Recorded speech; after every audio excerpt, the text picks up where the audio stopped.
Spring has sprung and the transfer portal opens with a boom. New life for rosters everywhere.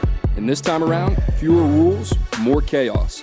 Thanks to NCAA legal drama, multi-time transfers, and players negotiating deals directly with collectives, all legal. Big-time prospects already changing their mind from December's portal window. So what about those NIL contracts now? From starting quarterbacks to positional depth, teams will do whatever it takes to fill gaps before the season kicks in August. Transfer Portal Palooza starts right now.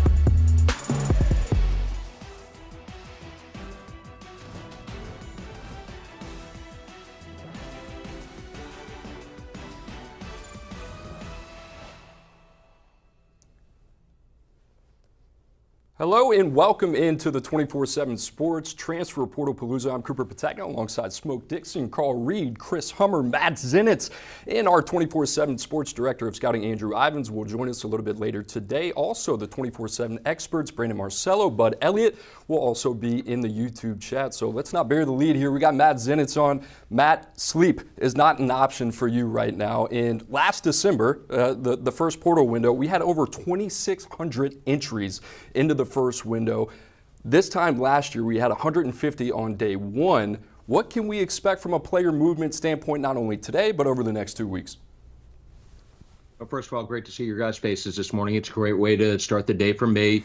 I think Chris would probably agree with me on this one. So specifically in terms of FBS scholarship players, there were 530 that entered on day one of the winter cycle. I think that it will be at the very least half of that today, and more of a steady progression of players going in throughout the course of the cycle as a whole compared to what you saw during the winter. And that's based on just continued conversations that I've had on my end, including this morning, where there are a lot of teams around the country, more than half of Power 4 teams around the nation that are still going through spring practice right now, still going through exit meetings, and aren't sure in terms of just the number of players from those individual schools that ultimately are going to be going into the transfer portal. All right, we've talked about the quantity. How about the quality? You know, you think about Power 4 programs, college football playoff contenders as well. What does today look like the next 2 weeks in terms of how they're going to try to upgrade their roster? So we're already aware of some high-level players that are going to be in the portal, one of which went in officially yesterday, and Keandre Lambert-Smith, the receiver from Penn State, who is an NFL prospect and led Penn State in receiving last year. Damian Martinez, another one of the upper tier high-level players that we know will be going in officially at some point today or in the next couple of days. They're running back from Oregon State. But I would say as a whole, just based on kind of conversations that have had during the course of the last couple of weeks, including in the last couple of days, that the continued expectation that I get from people around the coaching world, people in the personnel space, is that the vast majority of players that enter this cycle, I would say essentially like 90% of players that enter the portal this cycle will probably be back end of the roster type players combined with group of 5 FCS standouts that are looking to maybe make the Trey Amos or Jalen Key type move from last year in terms of moving up to a bigger program. Matt Zenitz, we appreciate you, man. Keep that phone charged. We'll see you later in the show. Carl Reed, speaking of a man who's got his phone charged and your phone's been ringing off the hook, your expectations for today and the next couple weeks in the spring transfer portal window? My main expectation, Coop, is that you're going to see a lot of guys that are culling their rosters, that are removing guys from their program. This spring portal is more about having those uncomfortable meetings where you're telling guys, you're not quite good enough, you're not quite what we're looking for. It's time for you to find another program. It won't have the massive numbers that you had in the early transfer portal period, but you're going to have some key guys that may be looking for additional spots. It's going to be it's not going to be as much star power as it was, but there'll be a few key players involved. But for the most part, you're going to have guys that are going to be looking to make room on their rosters for other guys. And in addition to that, guys from the FCS and group of 5 ranks that are looking to get paid, there's going to be some opportunities for those guys. I agree with Carl. It's spring cleaning season over here in college football. It just kind of is what it is at this point. Players are getting paid through name, image, and likeness, and I think a lot of schools, even some you wouldn't expect, are starting to treat players in that way. So that's a bucket. I think there's a very small bucket of elite players who will enter the portal. We had one go in this morning in Jacoby Matthews, the former Texas A&M safety, 5-star recruit. Damian Martinez is expected to enter the portal. I think there will be 10 to 15 potentially season-altering players in the portal this cycle. And then there's that also a slightly larger bucket of Group of 5 and FCS players making the jump up, as we heard Matt say a little bit ago with Jalen Key going to Alabama, for example, last year. So those are the 3 buckets we should expect over the next 2 weeks. Yeah, we know in the springtime it's time to add depth to your roster. So how many of these schools' front office has been doing a good job of combing through the FCS level and seeing those diamond in the roughs with the opportunity to now fulfill their team? Because at the end of the day, when you look at it, this is not going to be a big splash of players. But the teams that's been constructing their roster properly, been taking time to find the right depth guys, the 8th offensive lineman, the 7th defensive lineman, the 6th DB, or that veteran backup quarterback that you're going to need in game 8 this year because something might happen to your first guy. So the team that's been doing that, that's the expectation I have for this spring cycle when you look at it, but adding depth, but quality depth, and doing your proper homework at home to get this process going faster than it was before.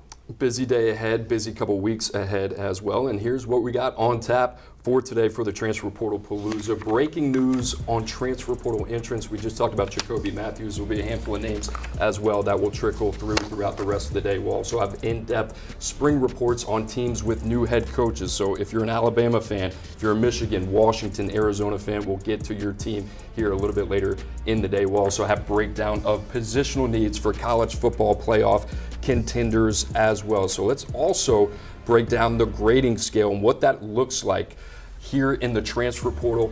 98 to 100, you see the rating on the left side, also what that means and what it correlates to. 5-star prospect all the way down to 2-star prospect. Our team, Derek Chang, Clint Brewster, doing a tremendous job updating that throughout the day.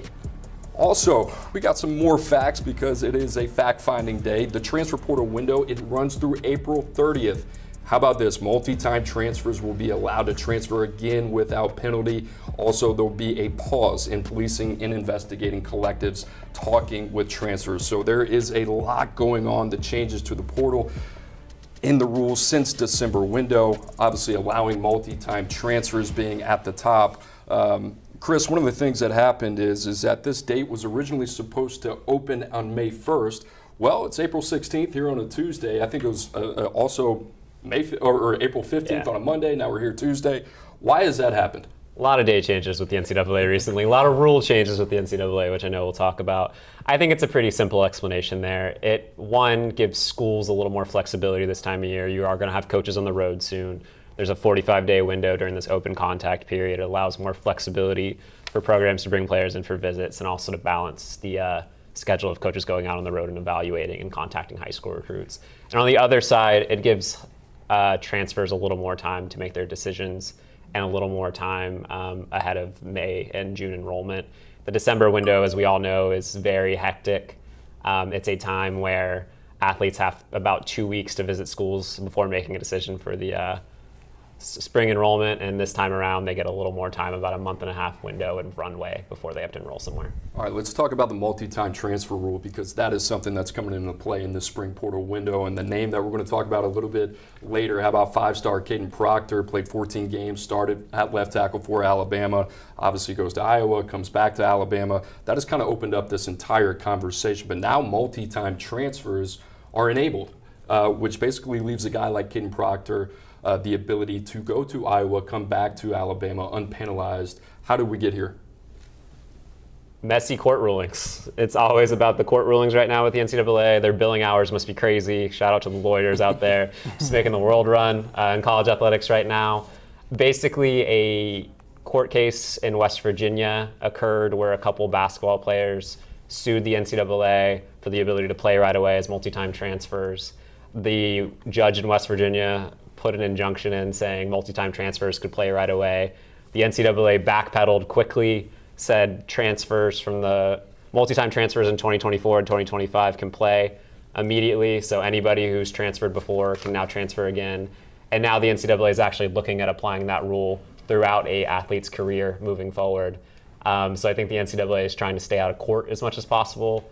But what that means is the Kadyn Proctors of the world can enter the portal and enter the portal again, and enter the portal again, and enter the portal again. I had a coach the other day tell me we think we're going to see a transfer play at 10 schools in 10 semesters at some point because of how crazy it's gotten, and that's the ability players have. All right, there's been a pause in policing and investigating NIL collectives talking directly with transfers. And if there's an audience member out there right now, they're probably trying to figure out what is going on. I told you before we got on the show, I said, explain it to me like I'm 5, like I'm Michael Scott right now. So what does that mean in terms of how that might have an ability to impact some transfers in this window as well? Basically, it's free game. Collectives are still not allowed to contact players ahead of time. Like, there would never be tampering in college athletics, and that definitely still doesn't happen, right? But once a player is in the portal, whereas before collectives were barred from negotiating their future salaries, now they can. So I guess I'm sorry to Kadyn Proctor to keep using you as an example, but you're kind of the poster child for this right now, I suppose. If Kadyn Proctor enters a portal officially today, which I think we expect him to do from Iowa, he can now negotiate with Alabama, his next school, actively for his contract, whereas before he was not allowed to do any of that before he was enrolled as a student. Those rules are now off the table, and collectives can play a larger role in the transfer recruiting process, whereas before the rules stipulated that they couldn't, and you could get hit with sanctions potentially for doing so. Schools like Miami have experienced the brunt of that so far with the Cavender twins when they were on campus in women's basketball. All right, loaded question, but all in all these rules that we talked about the multi-time transfer rule, we talked about the collectives as well. What is the impact of these new rules as you see it going forward? And I know you kind of elaborated on it a little bit, but big picture-wise, maybe where you see the game going. In the future, I assume, and I think everybody in college athletics that has a stake in it hopes collective bargaining. Because right now we use the term Wild Wild West far too often, but it really is like, there is no check on the transfer portal and NIL negotiations right now. Leverage for athletes is frankly like incredible because like there's no way to check and see what a person is making somewhere else. There are no accurate data points that schools can point to negotiate contracts. There's no database that says a player is making X. There are no contracts that locks a player in. There are schools that are starting to do 1, 2, and 3 year deals. I can think of several that have started doing that, but there's really nothing actually tying the player to a school. We're starting to see collectives right now structuring contracts around the transfer portal windows. So essentially you don't get your payout until, what would that be, May 2nd this year, if you're on the roster. So schools are having to get creative to maintain leverage and to keep players on the books. But moving forward in the future, collective bargaining is a way to solve all of this. Players would be either employees or at least salaried contracted employees, and they would be able to negotiate with schools directly. There would be salary caps. There would be structure and rules around the sport. And I think everybody in college athletics, at least those that are sensible, see that as the future. And I don't think we're too far away from it, to be honest. All right, you mentioned Kadyn Proctor as a poster child. Well, let's get into Kadyn Proctor. He's had a busy couple months. The former 5-star, as I mentioned, spent his freshman year with Alabama. How about this? January 10th, Nick Saban retires. A couple days later, Alabama hires Kalen DeBoer. Then 5 days after that, Kadyn Proctor puts his name in the transfer portal and finds a home with the Iowa Hawkeyes, who's ranked as a number 2 overall transfer per 24/7 Sports. And then March 19th, news breaks that Proctor will leave Iowa and return to Alabama. The ripple effect incurs after that. And Chris, you brought him up as the only example. He's the outlier, right? And I think that just goes to show that we will see more cases like Kadyn Proctor in the future. But Carl, I got to ask you, right? You're the man with the pulse, especially on the ground at the high school level.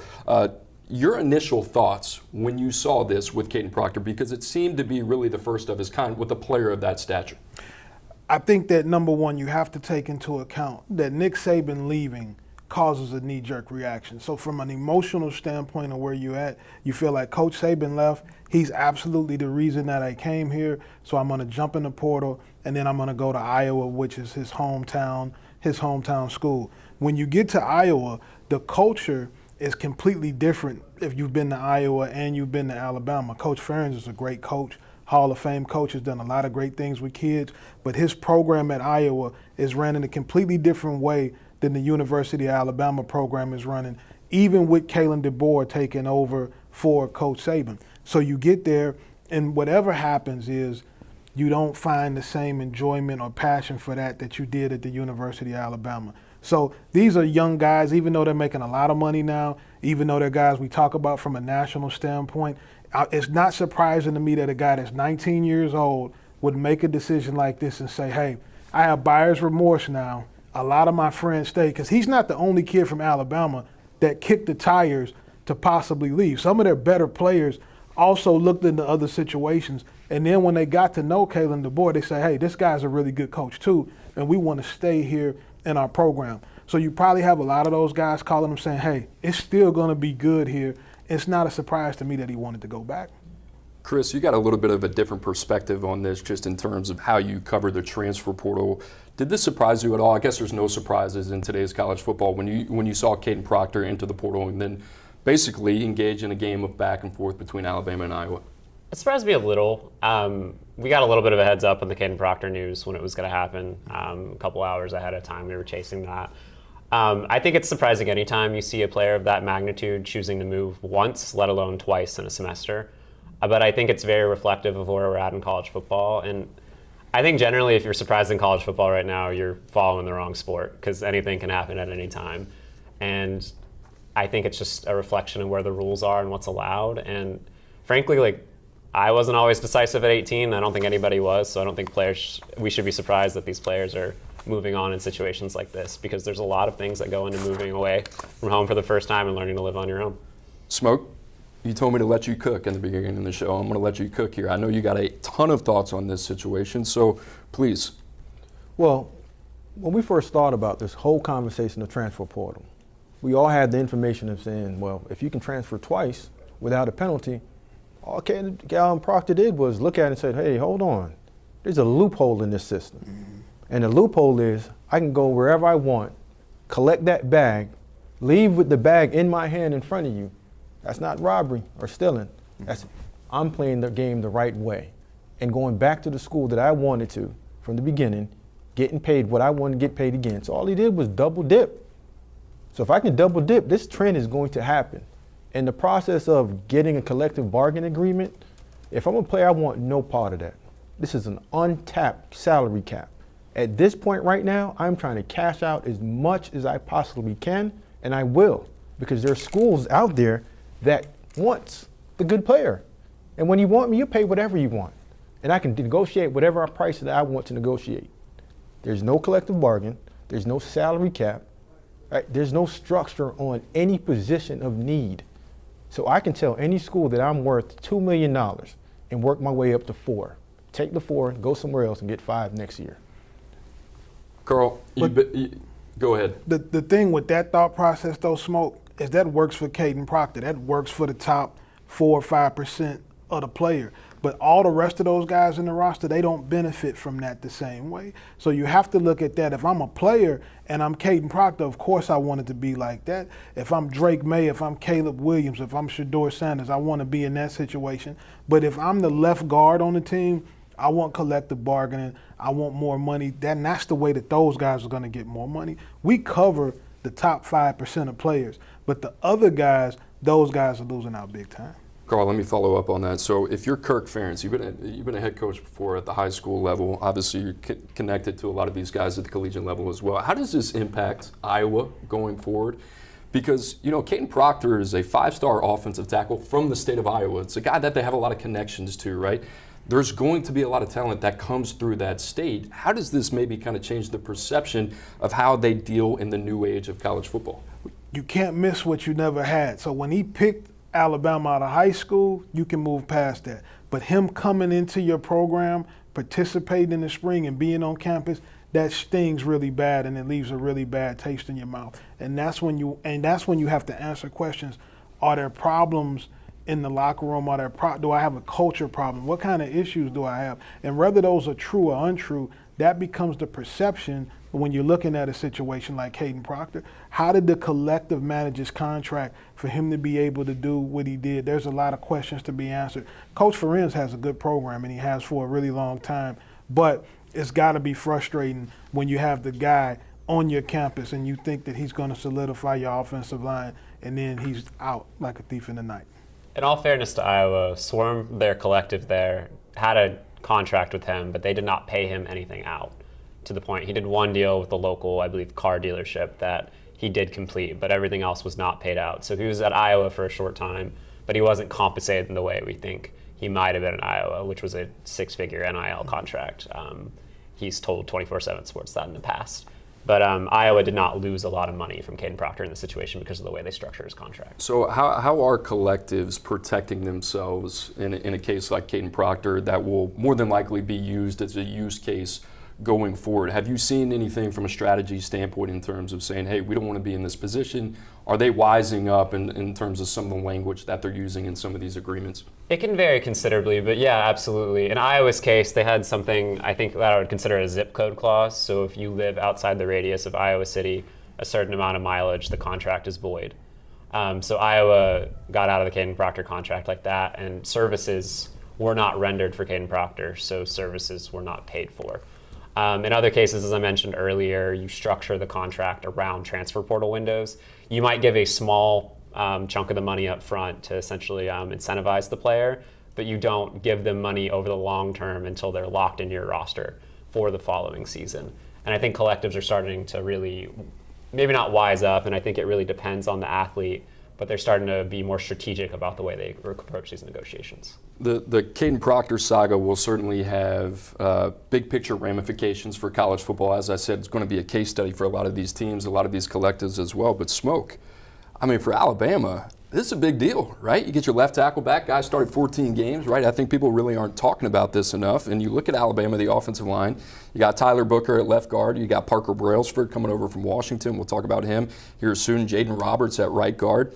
It allows Elijah Pritchett, who hadn't really played that much, but is a guy that we had ranked as a 5-star coming out. Now all of a sudden for Kalen DeBoer, you get Jalen Milroe back. That's a huge deal to be able to get Kadyn Proctor back in the fold. Now you can go back to bully ball. You got those two inside guys, and you got the center transferring over that understands the system, and you can play ball. So at the end of the day, Alabama's sitting back saying, hey, listen, if he got the car, if he didn't get the money, whatever he was promised that he didn't get, we're going to roll Tide down here and just keep on swinging with Proctor at left tackle. All right, Smoke, you've been on the player personnel side at every level, college with Maryland, Buffalo Bills in the NFL.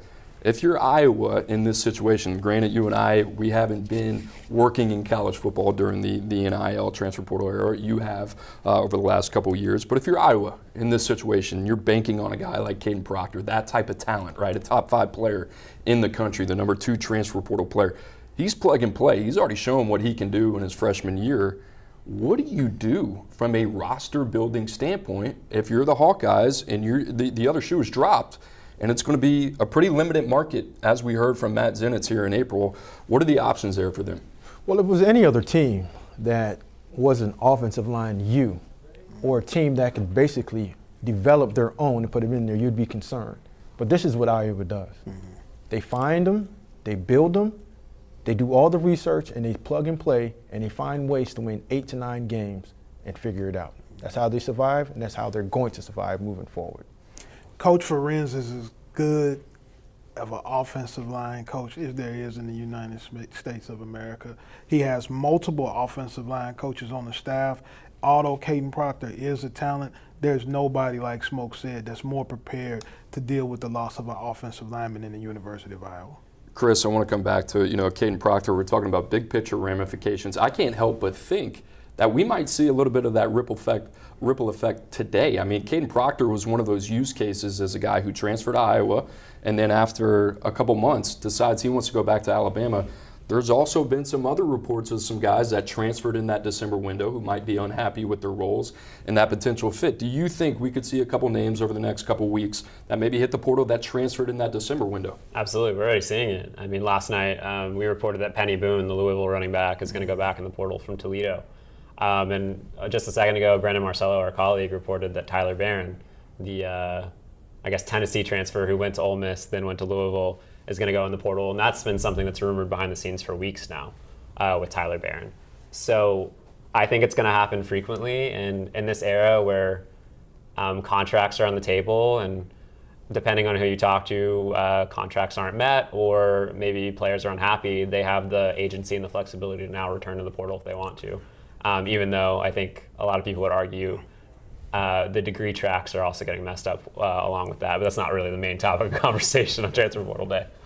Louisville has some great things with their collective. I think their collective is fine. When you talk about a running back and a tight end going and then deciding they don't want to be there, I think this is a part of the portal that people don't talk about. We're talking about system fits. You a tailback and you went to play in Coach Brown's offense and you got there and you see that it's heavy 10 personnel and it's heavy air raid, and as a running back you're like, where do I want to get my touches from? And so I think that that's more about the systematic fit and realizing I'm going to be doing a lot of pass blocking and catching your running back and middle screens, then I'm going to be running the ball downhill, and now I'm here. And even though from a collective standpoint I might have got the money I wanted, but I might not have picked the right systematic fit that I'm looking at when I think about the way that I want to play football. And so I want to go run inside zone and GT counter and gap scheme stuff so I can run the ball downhill.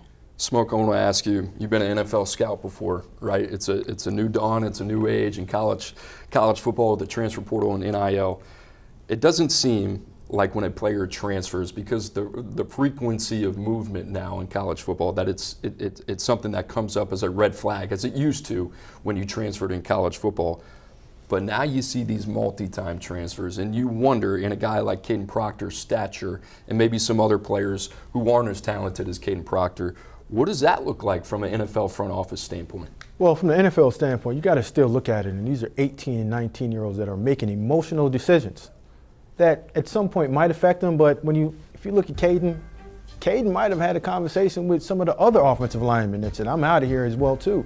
And those guys said, nah, I'm staying. Well, he already made his decision. So when you're in the front office in an NFL team, you have to just research the talent, what's on the field, and do your background check on the character off the field and figure out, is that something that you want in your building? But this is the norm. And if you're not going with the norm, you're going to get yourself caught up in a situation that you don't want to, and you're going to over-evaluate what's there instead of evaluating what you need in your building to go on to be a productive NFL team.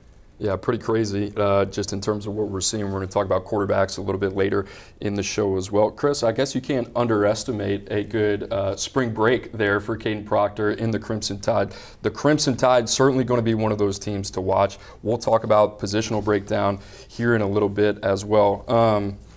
Carl, I'll say this. You think about Kalen DeBoer.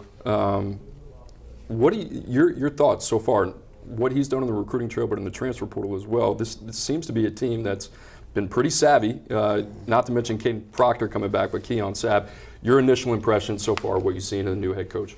I'm not surprised. Kalen DeBoer is a great football coach. As a high school football coach, when he was coaching NAIA football in Iowa, high school coaches from all over the country were going in there trying to learn Kalen DeBoer's offense. He has been a winner and a big-time coach everywhere he's been. Now, the average fan may not have known a lot about him because he's not a flashy guy, but this is a hell of a football coach. Also has Courtney Morgan as his general manager, who helped build rosters at both Michigan and Washington, who were in the national championship game. I think Courtney Morgan being there, running the personnel side of it, has been significant for the University of Alabama. Their attacking needs, and I expect them to be very, very active with the top players that come in the portal. Speaking of Alabama and Kalen DeBoer, the Crimson Tide had their spring game this past Saturday. Over 72,000 in attendance for DeBoer's A-Day debut inside Bryant-Denny Stadium. And for a boots-on-the-ground review of all that happened this spring in Tuscaloosa, we bring in Mike Rodak from Bama 247.com. Mike, we appreciate you joining us, man, and been looking forward to this conversation for quite some time. Still waiting on Mike here. Mike, you with us? I got you. Mike, good to see you. We just spent the latter of 15 minutes talking about the impact of a guy like Kadyn Proctor and what that means, having him in the fold. He started 14 games last season. Thinking of a world where Kadyn Proctor doesn't come back to Alabama, but he is, how big of a get is this for Kalen DeBoer to get back his starting left tackle?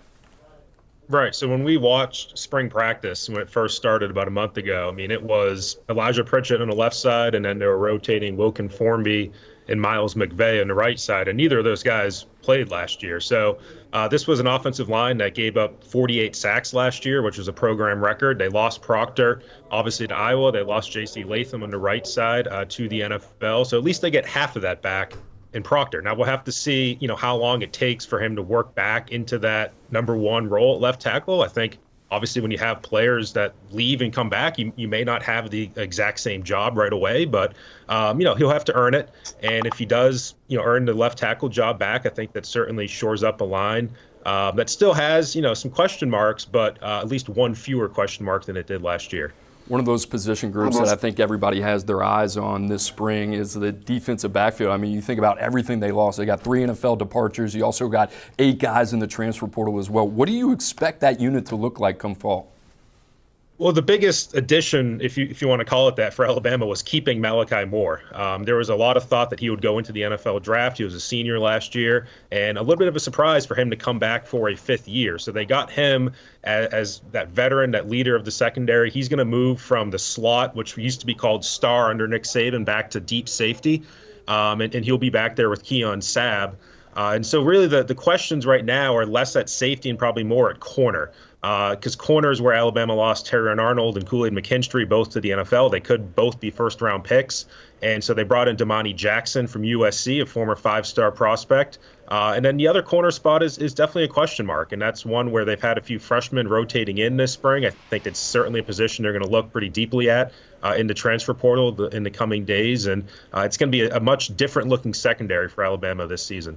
Offensive line, another group that I think a lot of people are really kind of keyed in on. And one of those guys that made a lot of headlines was Parker Brailsford coming over from Washington. He was notably absent during A-Day. I don't believe he participated in the scrimmage before that as well. Any update on his situation right now with the Crimson Tide? Yeah, so he didn't practice, I think, the last 3 weeks of spring ball. Was deemed non-football related, not injury related. So something that's, more of a private matter for him. But it really gave an opportunity to James Brockermeyer to step in. And James has been around this is his 4th year now at Alabama, has not played all that much, but entered the spring with a competition with Parker Brailsford and has really taken over that center role. I think there's been a lot of coaches and players impressed with James Brockermeyer's spring. He was one of the most improved players for their awards after the spring game. And as it stands right now, Parker Brailsford's still going to be with the team. Kalen DeBoer made that clear to us when we talked to him a couple weeks ago. But once fall ball starts, August 5th or 6th, whatever it is, James Brockermeyer is most likely going to be the number 1 center. And Parker Brailsford still needs to work his way back into that conversation, even after the good season that he had last year at Washington. Mike, we talked about the defensive back room. Obviously, we expect the Crimson Tide to be very aggressive there in the spring portal. Any other position groups that they really need to attack here over the next 2 weeks? Yeah, I think depth along the offensive line is still a problem just from a numbers standpoint, even with Proctor coming in. I think they could add an interior offensive lineman, backup guard in particular is one spot to watch. And really wide receiver is another one, too, with Jalen Hale, who potentially could have been a deep threat for Alabama, one of their top 3 or 4 guys. He went down with a pretty serious knee injury this spring. He was using a walker at the spring game when we saw him, and Kalen DeBoer told ESPN that he's likely out for the season. So Alabama probably needs another wide receiver. If they can find a deep threat, I think that's their biggest style receiver that they're going to need at that spot. And kind of a sneaky need is kicker. Will Reichard, the NCAA's all-time leader in points, was pretty automatic for them the last 5 years. He's gone. He's in the NFL now. And there's an open competition at kicker to replace him, which includes a few walk-ons. So if Alabama potentially could find a more experienced and more reliable kicker on the market, I think that is a position that they'll look at. Mike, I don't think there's a need at the quarterback position. Jalen Milroe absolutely lit it on fire last year under former OC Tommy Rees. What have been your thoughts about the marriage between Jalen Milroe, Kalen DeBoer, new offense coordinator Nick Sheridan? Yeah, it's definitely been a feeling out process, I think, on both sides for Milroe to get used to the new system, which I think is a little bit more complex than Tommy Rees's system. There's a lot of motions, there's a lot of checks, there's a lot of different things going on that kind of make Kalen DeBoer's system what it is. And likewise, Kalen DeBoer is trying to figure out how to best use Jalen Milroe. He's described him as a home run hitter, the guy who can certainly make some big plays with his legs. We've seen that. He can make some big plays with his arm down the field. We've seen that. It's just the consistency down in and down out, making the right reads, making the intermediate throws, the shorter throws, being accurate with all those. That's probably where Jalen Milroe needs to improve the most. And I think Kalen DeBoer, as an offensive mind, is just trying to mold his system, again, to best fit the needs of Jalen Milroe. Mike, is there a name to know coming out of spring ball that maybe kind of turned your head a little bit and said, wow, I didn't expect that from that guy, but now you could potentially see having an impact in the fall? It's definitely the freshman safety, Rydarius Morgan, who came in and really impressed players because he was an early enrollee who came in during bowl prep before the Rose Bowl and was kind of turning some heads back then, and came into spring and has gotten some first-team reps. And he's really pushing for that. It used to be called the star role. Now it's called the Husky role in Kane Womack's defense, the slot role. And he could potentially start there if he can beat out Devontae Smith. But even if he doesn't, I think a 6 defensive back role, in a dime package is potentially where Red Morgan could get on the field. And again, in terms of the freshman that Alabama has, I think he has the most likely shot of playing a lot of snaps this season. Mike Rodak, we appreciate you, man. Have a good rest of your day. Thanks for coming on. All right, guys, got it. Little Alabama roster breakdown, and we welcome in my friend, Director of Scouting, Andrew Ivins, to talk it all. But Carl, I want to start with you. When you think about the strengths of an Alabama roster, they went through a lot of turnover, the most that they've been through in quite some time. Nick Saban was there 17 years. He had that thing humming a little bit. Now, Kalen DeBoer takes over. But the strength of this team, where do you think that starts? I think the strength is at the quarterback position. You're returning Jalen Milroe, who started off the last season rocky, but solidified himself down the stretch, leading Alabama into the playoffs. And then you have Ty Simpson, who's had a solid spring as a backup. I think the quarterback position is in good hands with a coach who's proven that he can develop quarterbacks at a high level. I think he's going to do some interesting things with Jalen Milroe. I think quarterback at Alabama is very solid right now. I'm going to go with running back. I know it sounds weird. They don't have a running back on the roster that has started a game, but Jam Miller, MVP of A-Day. They got Justice Haynes there. Both those guys have combined to play for over 30 games. And then Richard Young, former top 247 recruit.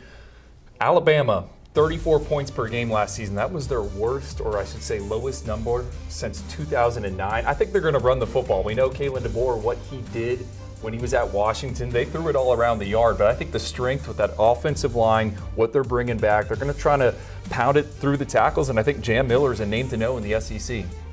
Well, when you look at it, I'm going to piggyback off of both of you. You said the quarterback, running back, what's next? Offensive line. You got 2 guards returning. Tyler Booker, bully ball. Jaden Roberts, knock your face off. And reports of Kadyn Proctor coming back and playing left tackle. Now, there's 3 of 5. The other 2 guys transferred, 1 transferred, and another guy's going to be drafted in the first round. But when you talk about Alabama football, offensive line, this is one of the better groups returning for the second year. Now you have continuity with your running back, quarterback that finished 5th in the Heisman Trophy. We saw they only scored 34 points last year. We're going to look at it to go up to 40 by this offensive line, protecting and running the ball and just playing keep away until that defense gets right. Let me ask you, we just talked to Mike Rodak, Bama 24/7, and the Parker Brailsford situation, there's a lot of ambiguity around it, right? We don't know what's going to happen with him. Young freshman comes over with then offensive line coach Scott Huff. He's now with the Seattle Seahawks. How big of a deal is that if Parker Brailsford's not able to go or we see something happen with him? Obviously, they got some talent at the position, but does that make you a little nervous? Well, when you have the 2 guards, and I think guards are the most important position on that offensive line. 2 guys that can protect from the inside out, and all you need is a center to come in here to be smart, tough, make the right calls, snap the ball the right way, get the ball back to the quarterback, and get it going. But with a guy that's been there, there's experience with it. The offensive line, the center having a time off, and the offensive line coach not being there, we don't know if he left because of the offensive line coach going to Bama. Now the guy's gone. It can be a little bit of changeover in that, and just taking a little bit of time to get comfort. Drew, I wasn't going to let you get off the hook that easy because I know how much you love this running back room, especially when you talk about guys like Justice Haynes, Jamarian Miller. You mentioned Richard Young as well. It just kind of seems like the lost name there. But Justice Haynes, there's a lot of expectations around him. Got some late run at the end of last season. I thought that guy was ready to play last year. We didn't see much of that. Obviously, Alabama, very talented running back room. But the expectations for him going into his second year. Well, I think he's a 3-down back. Go back to his time coming out of high school.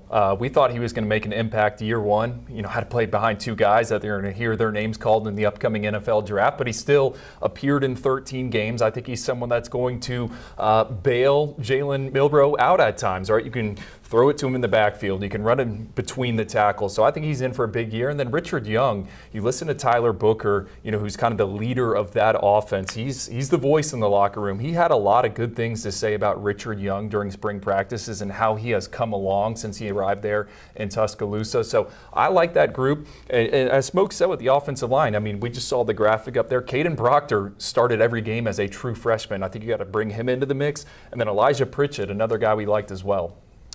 Carl, it's not all good in Tuscaloosa, right? There's a lot of things that they need to address here, and one of those is the secondary. I mean, we talked about it. I think they had over 100-plus starts they got to replace. You lose 3 guys to the NFL, as I mentioned earlier. You got 8 in the transfer portal. The good side of that is you got some talent coming in. You got 3 5-stars in that secondary as well. It's going to be a youth movement there, but if there's one position group you got to look at and say, I'm a little nervous about that going into next season. It's got to be the secondary. Like you say, lost elite talent to the NFL draft. Terrion Arnold is going to be a first-round pick. You got Kool-Aid McKinstry. You got other guys left to the transfer portal. But they are talented coming back. But they're going to be active. I expect them to be very active in the transfer portal, looking at secondary guys as well, especially at the cornerback position. Now, one thing that I will say is new defensive coordinator, he's not going to play as much man-to-man as Coach Saban has in the past. He's going to do a lot of matching pattern reading, a lot of reading 1 and covering 2 and matching vertical routes and underneath routes. So it's going to be a different type of scheme that's going to help young guys in the secondary. A lot of talent, but a lot of inexperience, and they'll be tested early in the secondary at Alabama. Drew, let's talk a little bit about that secondary. I'd be remiss if I didn't ask you about these guys. We got the director of scouting here on set. Really, really talented group. You got 3 5-stars that I mentioned. You got Mbakwe, you got Zay Mincy, you got the corner from Mater Dei, escaping my name, Xavier Brown as well. Tell us realistically what the expectations could be for 3 guys that are going to have to play early in the SEC. Well, Coop, I thought it was interesting, right? You read the reports coming out of spring practices. Xavier Brown, it seems like he was the guy that ran with the 1s, Zay Mincy, Jalen Mbakwe with the 2s, and then, Jalil Hurley, who was another highly touted recruit, he was with the 3rd string. I mean, Alabama at the end of the day lost 5 corners to the transfer portal, 2 to the NFL draft, like Carl just brought up here. I mean, it's going to be young, and that's a position where it's kind of baptism by fire. When we're scouting these guys and, okay, can they play year 1? You want to know how do they react when they get beat deep, because that's going to happen. And with Xavier Brown, you go back to that A-Day game, got beat for a 45-yard pass, rebounded, and now it looks like he's the guy. I still think they're going to try to add, some veterans, as everyone has noted. And Coop, the other position I want to bring up, you see it here on the screen, wide receiver. They're losing 67 starts at that wide receiver position. A lot of guys out, not a lot of guys coming in. Ryan Williams, the 5-star wide receiver for us, he reclassifies, but that's a position group I kind of have circled. Jalen Hale didn't participate in the spring game. He was dealing with an injury. A lot of uncertainty there. And again, Kalen DeBoer, what did he do at Washington? He got a lot of wide receivers involved. So who are the individuals that are going to step up? I think that's certainly a question. And then Ryan Williams, he's going to arrive, I think, a month from now. He's a name to know there in Tuscaloosa. They brought over Jeremy Bernard from Washington as well, made an impact in the spring game. So we'll see what happens at the receiver position. Certainly no Rome Odunze, Jalen McMillan, Jalen Polk in that room. So we'll see what happens there. Smoke, we go back to the defensive side of the ball. That outside linebacker edge group maybe got you a little bit concerned. Well, when you lose Dallas Turner, you lose Chris Braswell to the NFL draft. That room is talented, right? You got Coat, you got Quay, you got Yanze. All those guys are talented players, but which one of those players are making offensive coordinators stay up all night and saying, how are we going to block them? So that's the position, right, I think that's weakest right now. And we all know that the back end and the front end tie in together. If you can get to the quarterback, those corners don't have to cover that long, and they don't have to get baptized, and they will.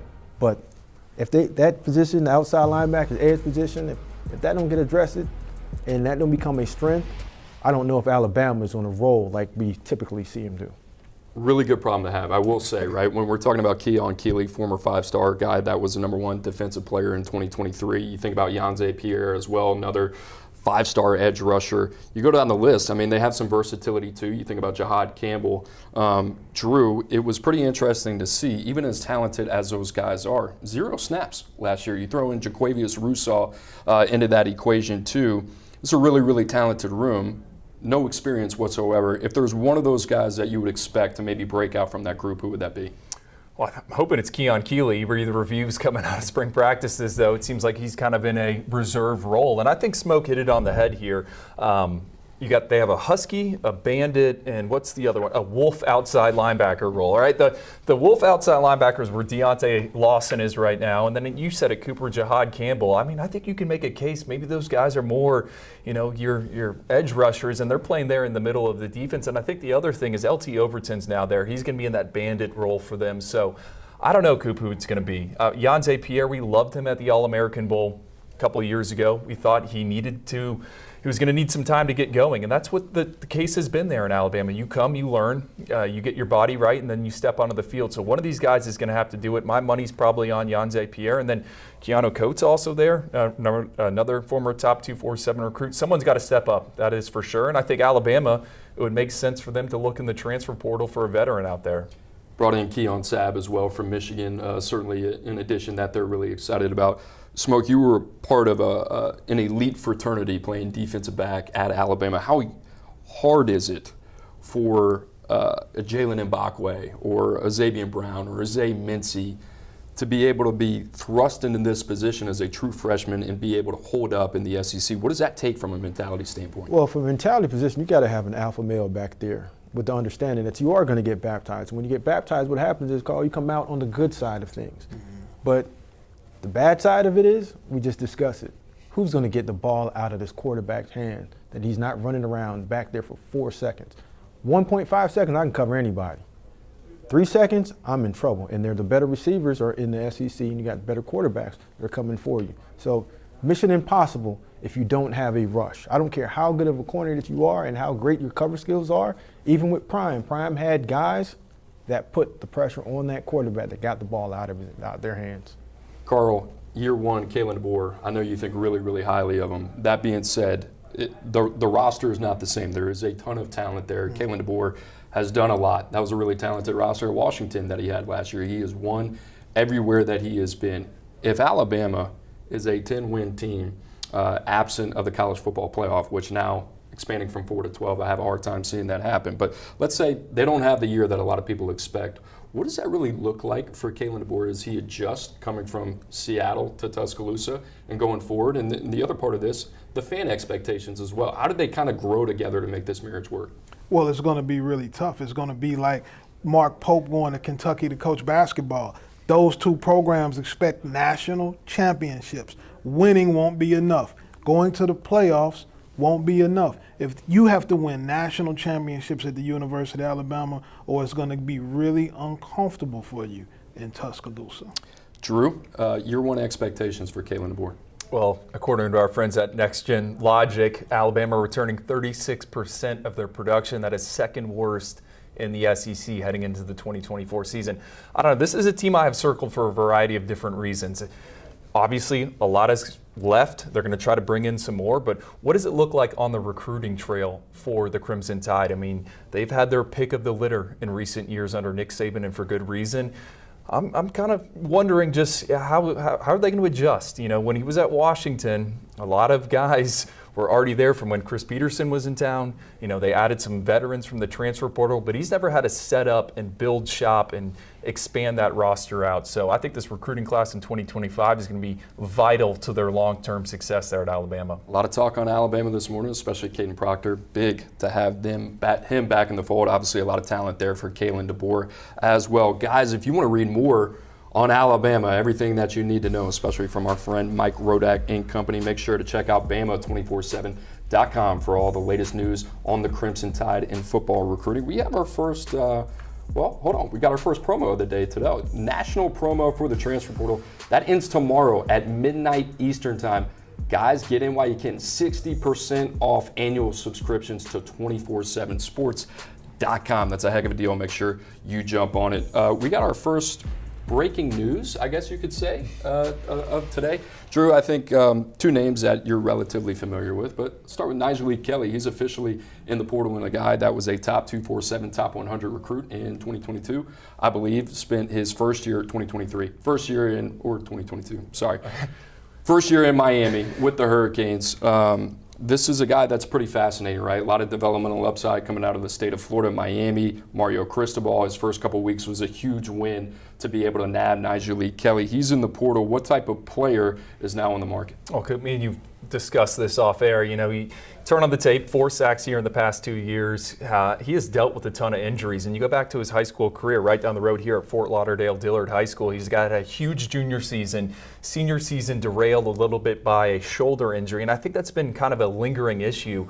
You know, you ask around some people there in Coral Gables. Look, I think he's a guy that just needs to get in the right environment. You know, it's a little bit disappointing that doesn't happen there at Miami with Jason Taylor, the former, gold jacket winner, coaching him up. So I think he's someone that could be a potential role player here in 2024, and he's still got eligibility left, and he's a guy that has all of the athletic clay. It just needs to start coming together for him. I've heard the market is a bit interesting for him. I know some schools are working to get him on campus. I heard there's a chance that he's going to visit a group of 5 school on Wednesday, so we'll see. I think if you're in the SEC, guys like this don't grow on trees. You got to kind of roll the dice on him. Smoke, I wanted to ask you, these pass rushers, even if it hasn't worked out, I mean, you're talking about a guy from a height, weight, speed standpoint, checks a lot of boxes, has showed flashes, hasn't been able to put it together. It just seems like there's always going to be a market for these guys, especially at the NFL level. Does the same ring true in college football? Absolutely. Like every transfer portal kid does not need to be a starter. There's a role for you. You can go in and play 20 to 25 reps, get 3 to 4 sacks, double-digit pressures, and you've done a great job for me that year. So when we all look at it, we don't have to look at every transfer being the next guy in. Facilitating your needs and building depth, that's a part of roster construction. That's huge moving forward, especially when you have 14-plus games that these young people don't have to play. Drew, another guy that you're familiar with jumping in the portal today, that is Peyton Kirkland, class of 2023, no mix-up there, from Dr. Phillips in Orlando. Big dude, 6'5", 360 pounds. That was one of those frames we knew that was going to have to melt down at the next level. Already in the portal, can't say that we're surprised. The recruitment was a little crazy as well. What do you expect for him in terms of the market as well? I would look at these in-state schools, Florida State, Florida, right? The Sunshine State is not known for the big bodies on the offensive line. You could look at recent NFL drafts. I think they've had 1 O-lineman selected in the past 5 years, and that spans all 7 rounds. Florida needs help up front. And I was at a coaching clinic back in February, and Billy Napier addressed this to all of the high school coaches in attendance. We got to get better at tackle. Now, I don't know if Peyton Kirkland is going to be quick enough to hang on the outside there, but I think as an interior option, he would make a ton of sense potentially for a Florida like that. Texas took him because they like that mass. That's what Steve Sarkisian and that staff want. So he's a guy that needs to get the body right, and I think there's a chance that he can provide some depth there in the middle. Be interesting to see what happens with Kirkland. You think about that market as well. Even if you're a swing tackle and interior offensive lineman, those guys are going to be able to find a home. Guys, how about the top 6 passing leaders last year in 2023? I mean, you think of the names at the top of the list. Not a bad list here. Bo Nix, Michael Penix Jr., Jaden Daniels, Cam Ward, Dylan Gabriel, Caleb Williams as well. All 6 of those guys are transfers, and you got, how many? 2 of those guys going in the top 5. Michael Penix probably going to work his way into the top 32 as well. As of right now, it seems like Michael Penix got a pretty good shot to go in the first round, and then Cam Ward and Dylan Gabriel, those 2, certainly no shortage of interest in the transfer portal. And that leads us into our next topic. If you're looking for a quarterback in the transfer portal window and kind of what that looks like as well, right now is a pretty interesting time to do that. Teams in need of help right now at the quarterback position. Carl, I got to admit, this one was pretty interesting. And it doesn't shock me, but it's Missouri. Tell us why. Well, Brady Cook is the guy at the University of Missouri, so I don't want all the Tiger fans blowing me up, and I don't want Brady blowing me up saying that I don't believe in. Brady Cook is the guy at the University of Missouri and has played great football. They're going to have a special season this year. I would like to see them get a backup transfer quarterback in the portal. Smoke talked about adding depth and roster construction. You want to get, especially in these early non-conference games, you want to get Brady Cook out of the game as soon as possible because you're 1 injury away from being in a bad position. In some of those games, and if you 1 injury away, You want to be in a position to still win games if anything happens to your quarterback, and he has been banged up at times. I think that you have to look to get a solid backup quarterback in this transfer portal window if you're Mizzou. I do believe Drew Pine, who spent some time in Notre Dame and then some time in Arizona State, is committed there. I'm not sure on the current status of. Yeah, and they also added Daniel Blood, a walk-on transfer, so they're not even using a counter on him, and he started 10 games at Southern last season. But I think Carl brings up an excellent point. Hey, if you're a team that thinks I'm going to contend for one of these 12 spots, look at Florida State last season. What happened after Jordan Travis went down?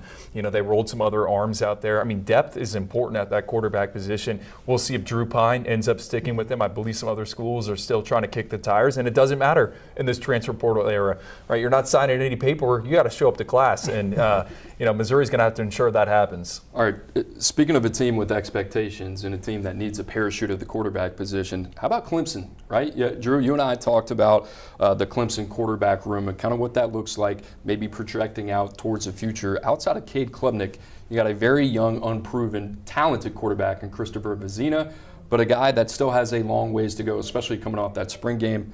Then you got Trent Pierman. If you know, you know. If you watch that Clemson spring game, the former walk-on. Drew, it just seems like this year is kind of mounting up as a big year for Dabo Swinney and the Clemson Tigers. How do you feel about that position? Do you feel like they could be a team that could add another arm? Well, we always talk about this, right? Dabo doesn't want to go in the transfer portal, so I know it's the same story, different show. But look at the Tigers. What happens if Cade Klubnik gets hurt? The Tigers open up against Georgia week 1. We saw that Clemson offensive line in the spring game. They couldn't block those pass rushers. And guess what?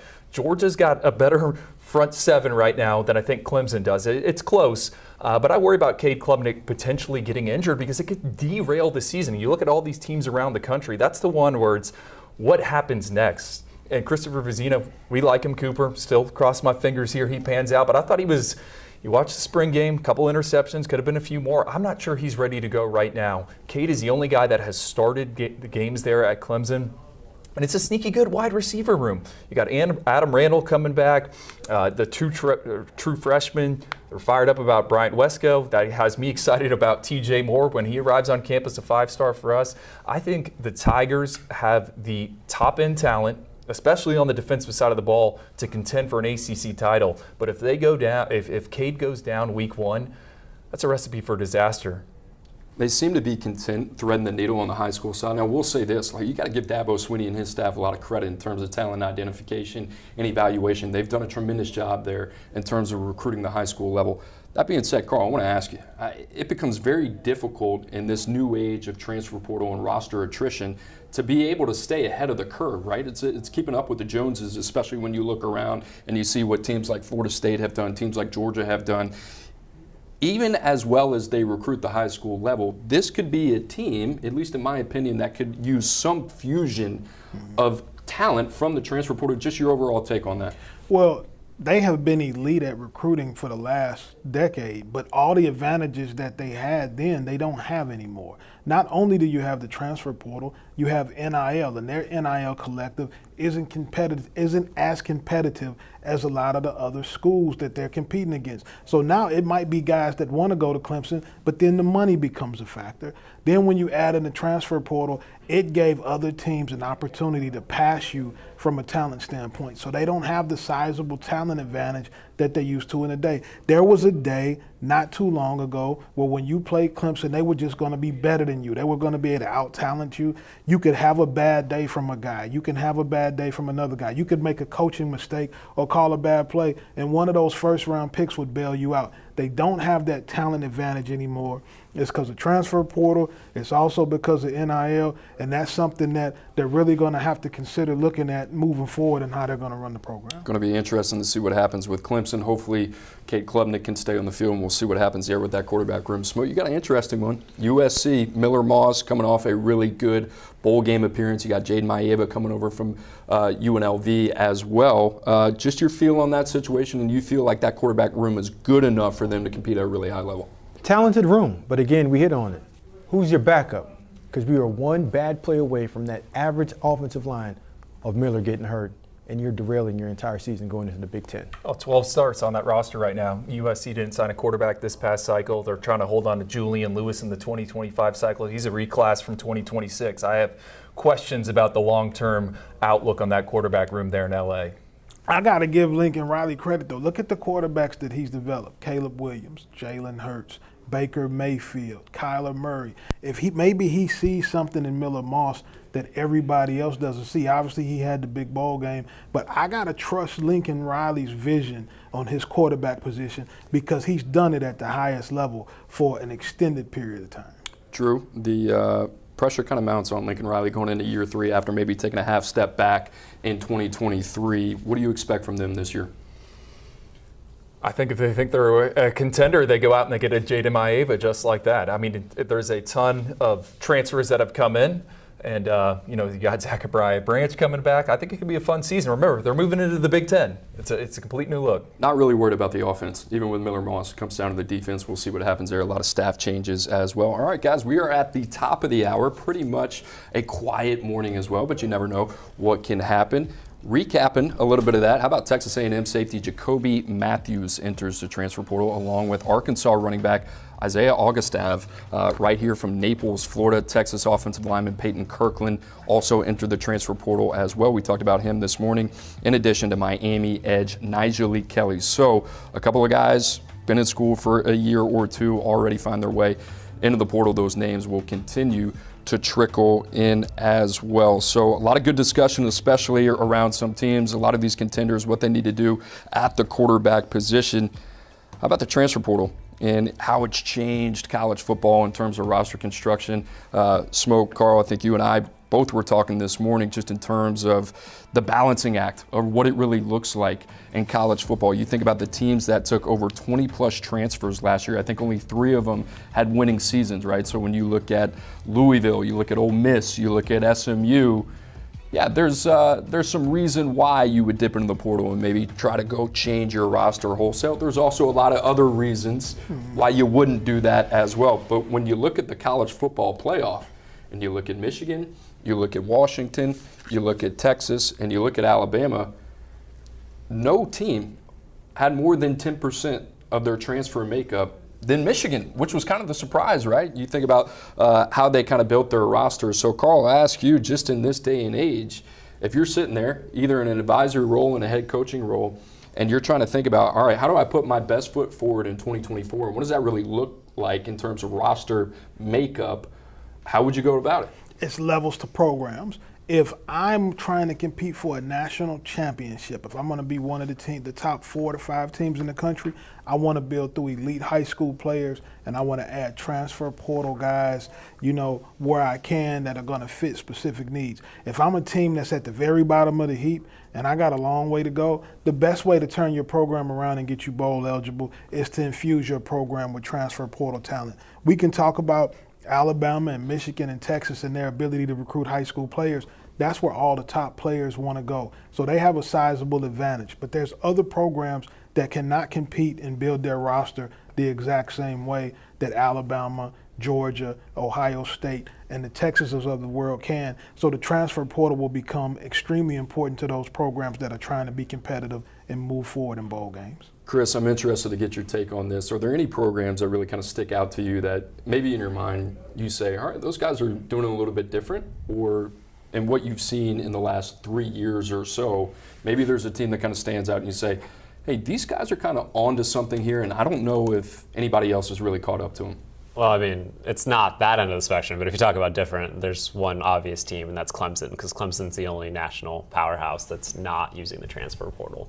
But in terms of teams doing it well, I think Ole Miss has really found a niche.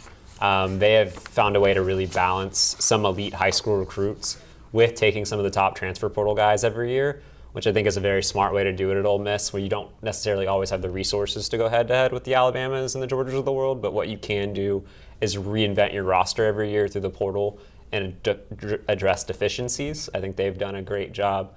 I think for a while, UCLA, before the change, was doing a really nice job holding on via the transfer portal. A school like SMU has done a great job as well. I think to be successful in college football right now is to use the transfer portal. It's just how much you're going to use it. Ole Miss, Missouri, NC State, it seems like these programs that have long lacked a path to the top of college football now have it there, right? And you think about what they've been able to do. You couple that with NIL, and then all of a sudden programs like Ole Miss, Missouri, NC State, they seem to have the ammunition to maybe go places they haven't been able to access in quite some time. Smoke, I want to ask you, you think about a program like Maryland that you worked at in this day and age. Put on that GM cap that you used to wear for so long, and you're back with the Terps and you're back with Mike Locksley. Like, what is the path forward for a program like that that's similar to those programs that I just alluded to, is really kind of break through the next level? Well, you have to afford who you can afford to be. And what I mean by that is, if you know that your collective is only at, say, $2 million, you can't go out and make that splash and get 3 or 4 guys. But like you said, Carl, there might be that one guy out there, a la Cam Ward for Miami.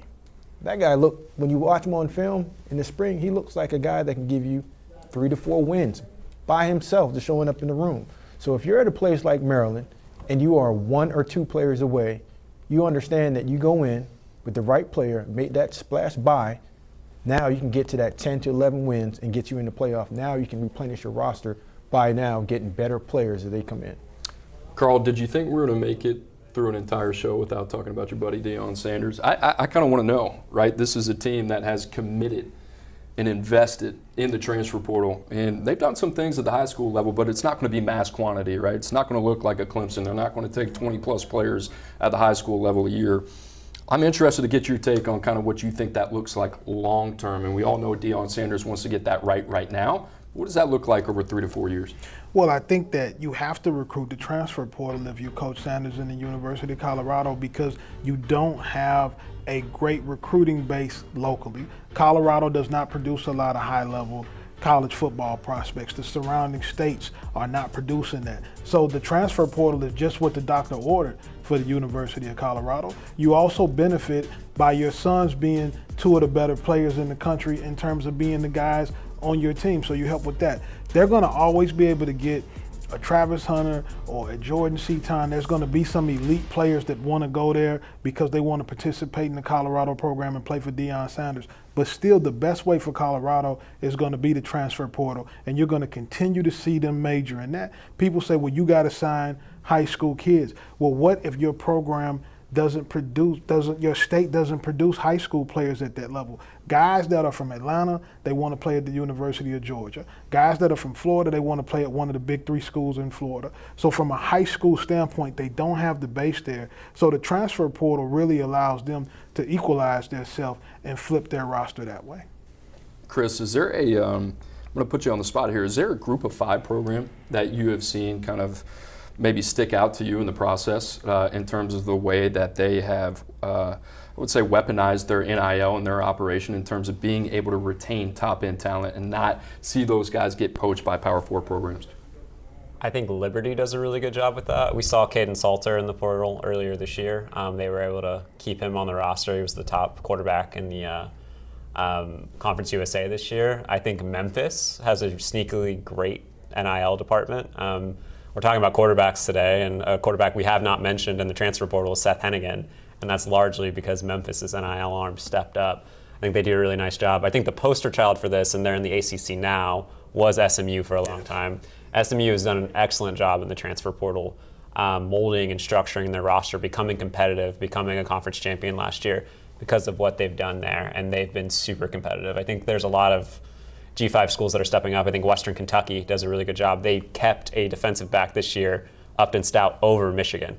I think Charlotte does a really nice job in the transfer portal. The surprise of the portal window for me last year was that Upton Stout didn't leave Western Kentucky. So when you talk about that, he had Oregon, he had USC, he had Michigan. He could have went anywhere. So him staying at Western Kentucky, I think that says a lot about what they're doing down there in Bowling Green. And he was verbally soft committed to Michigan. He told the staff, and then Western Kentucky's NIL collective, the Red Towel Trust, stepped up, and they were able to keep him, one of the best DBs in the portal. And it shows what smaller schools can do if they get their collectives marching in order. The day of developing programs and developing players, we can throw that out the window. And that's what the transfer portal is causing right now.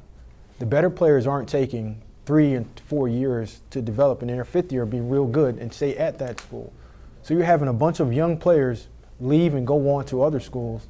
They're not playing, so they're not getting developed. So that's the issue, and that's a part of the gap that we have right now in college football. We have the really, really good players and then the bad players. But the bad players, at one point, they played a bunch of reps and got better. So when you talk about schools that are developing guys and schools that are producing players, it's hard for somebody to look at them now and say, okay, Western Kentucky is producing a bunch of good players, or SMU is. Because once those players get average to above average, that's when Bama goes and grabs them, Georgia grabs them, Michigan grabs them. And if you show up to Michigan and you're not in the top 2, typically you're not going to play.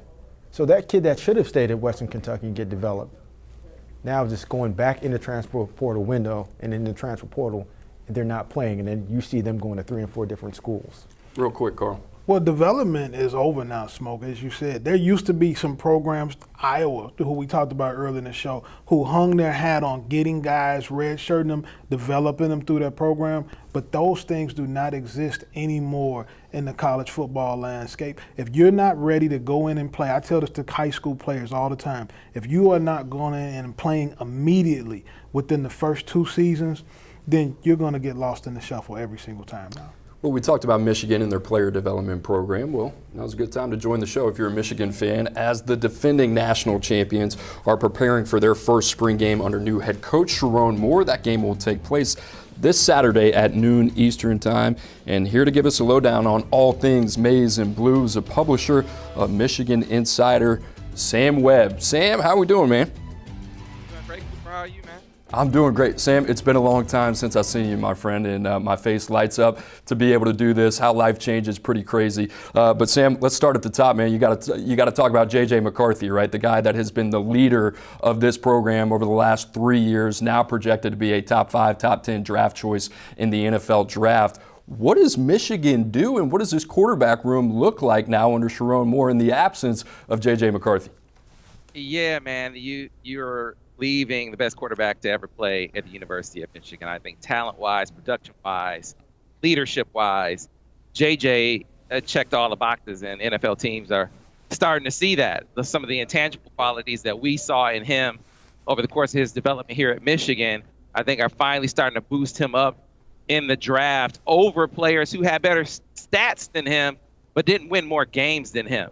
So I think as you look at Michigan and how they replace that, I think you understand that there's going to be some drop off in some areas, but not a drop off culturally. And I think that's why it was so important to maintain Sherrone Moore as the coach. You were able to maintain the culture. You're able to maintain the pieces around the quarterback that will allow him to be successful, but maybe in a different kind of way. And that it looks like Alex Orji right now. I think it's very much a competition. You got Alex Orji in the mix as a dual threat quarterback. A guy who cerebrally, I think, is very similar to JJ, but is not the same skill set. I mean, you're talking about a guy who is 235 pounds, legit 4-5 guy, is going to be able to get you some of that production on the ground that JJ was capable of, but you didn't emphasize it as much because JJ was 200 pounds, right? He was definitely more of a pocket guy than an Alex Orji is going to be. But in this scheme with an offensive line that you're going to replace, you got to remember they're going to be replacing their entire offensive line. There's probably going to be a need for a guy with some more movement back there, which is why Alex Orji, I think, is beating the pack at this point. That's not to say that he can't do a lot of the throw things that they're going to do. I think you're going to see aspects of the offense have a different emphasis. So they had QB counter in there, a lot of the QB run stuff in there with JJ. You didn't call it as much. You're going to call it more with Alex Orji if he's the guy. I think the read progressions will be different. JJ had a lot of whole field reads in his arsenal. This one, if it's Alex Orji, is probably 1-2, then run kind of deal. But he has to win it. He has to hold off of Jaden Denegal. He has to hold off a guy like Jack Tuttle, who has started games at the college football level and is nursing some injuries right now, but will be in the mix when the fall rolls around. It's going to be a really interesting room. I mean, you mentioned Alex Orji, going to be a different type of quarterback than what we saw from J.J. McCarthy. And you also mentioned the other caveat of this is that Michigan's got to replace that really, really talented offensive line. So, Sam, I ask you, how in the heck do they do that? Yeah, so it's different in that while you lost starting, a lot of guys with a lot of start, you're returning guys who have played a lot of football over the course of the last few years. Now, Miles Hinton started a lot of games at Stanford. He came in, immediately won a starting job here at Michigan, got injured and wasn't able to get that job back. That's a guy who is a proven starter. After that, though, you're talking about a guy in Josh Freed who comes over from Northwestern. He started a lot of games at Northwestern. He's still learning the system, but you get some experience at least playing college football. You look at Greg Crippen, and he's a guy that's been he's been in the circumstance that I heard, you guys talking, Carl was talking about, if you haven't played 1 or 2 years, you probably get lost in the shuffle. That's kind of Greg Crippen. I mean, a couple of years ago, you bring in Olu Oluwatimi from Virginia. He comes in and wins the Remington Award. Then last year, you get Drake Nugent from Stanford. He comes in, he starts every game. Greg Crippen probably starts on a lot of teams across college football. He got some snaps at Michigan, wasn't able to start. That's a guy that they were able to develop, though, and I think he's going to be ready to go. And then Giovanni El-Hadi at the other guard spot. He's played a lot of football. He's filled in for guys who were injured, whether it be Trevor Keegan, who had some injuries, or Zach Zinner at times. So he was a highly rated guy who's played some football, just hasn't started. I think they feel comfortable with those four. The real battle is at the other tackle spot where there's some inexperience. Probably it'll be between Alex Gentry, who was a top 247 guy, and Jeff Percy. And then I think Michigan will go looking in the portal to help fortify the competition at that position. Sam, there's no question marks on the defensive line, especially when you talk about the Bash brothers and Mason Graham and Kenneth Grant. Those two are the best at their position in the country, and I don't think a lot of people are going to put up an argument when it comes to that. How good do those two guys have to be for Michigan to return not only to a college football playoff appearance, but to repeat as national champions? Yeah, man, they are grown. They are grown men. I was about to cuss on the air. Those are grown men playing in a college football game. Mason Graham, I remember going to watch him in high school. You marveled at how a guy like that could be overlooked by all the local USC, UCLA, Washington. He was committed to Boise State initially when my man Courtney Morgan, shout out to Big Court, who is the GM down in Alabama now, recognized this is a guy that Michigan should be on, and they pulled him from Boise State and held on to him. And what I saw when I went to watch him in high school, was this dude, he played every snap along the defensive line, every snap along the offensive line, and he played special teams. He had a motor like I had never seen, and it translated to him starting as a true freshman at defensive tackle. It was a package, but still, he was a starter. You don't see that for interior linemen. You just knew he was going to be a dude. Took a little bit longer for KG to break the starting lineup, but once he did, you saw that he was really, really special. You saw him hawk down a Penn State running back in the game last year from behind. Just next-level talent. They're going to be, I think, on a higher level this year. The true question isn't how good they're going to be, because they're going to be first-round draft picks. The question for Michigan is going to be, how good would their depth be? Will their depth be such that you can keep those guys fresh in the fourth quarter like you were able to do this past year? Because that was what made this team truly special. You think about, they got Josiah Stewart out of the portal last year from Coastal Carolina. He was big time. You had Derek Moore, who was a top 247 guy on the other edge. Those are your two starters this year. They were backups last year, Cooper, and they were backups to guys in Braden McGregor and Jalen Harrell that, I think they were not as talented as Derek and Josiah, but they have played a lot of football at Michigan, and they were able to get that rotation going. So in the fourth quarter of these games, they were still beastly. The question is going to be, can they be that deep this year? Because I have no question the starting lineup is going to be as good as it was last year. Sam Webb from Michigan Insider. Appreciate you, man. Hey, Sam, great to see you, brother, as always, and we'll talk soon. Appreciate it. He comes with the goods, man. He's got the great energy, great juice. Love that guy. He's got the real recognized, real report also as well that you can read. And we didn't talk about Jashawn Barham. That's a guy we're going to talk about in a little bit. But we're going to do the Michigan roster breakdown here a little bit. And Carl, I want to start with you. Positions of strength going into the season. We talked about Alabama in their secondary maybe being a position in a group that they've got to shore up. Yeah. Not for Michigan. This seems to be a group that continues to get stronger and stronger every year. And outside of Will Johnson, it's not a lot of guys that are really kind of household names coming out of high school. They got some talent there. What do you like about that group? Both safeties return. NFL prospects, both of them mid-round type guys. Obviously, Will Johnson, who's going to be a top 10 pick in next year's draft, loaded in the secondary. Great development has happened back there with the Michigan defense. They're going to come in really, really strong for the University of Michigan, and it was good that they were able to get all of those guys to stay in the transition between Harbaugh and Sharon Moore, but they've done a really good job developing this position. Sam talked about the culture, which I think is really important when you talk about Michigan and what Jim Harbaugh was able to build there, and obviously you have the continuity in Sharon Moore.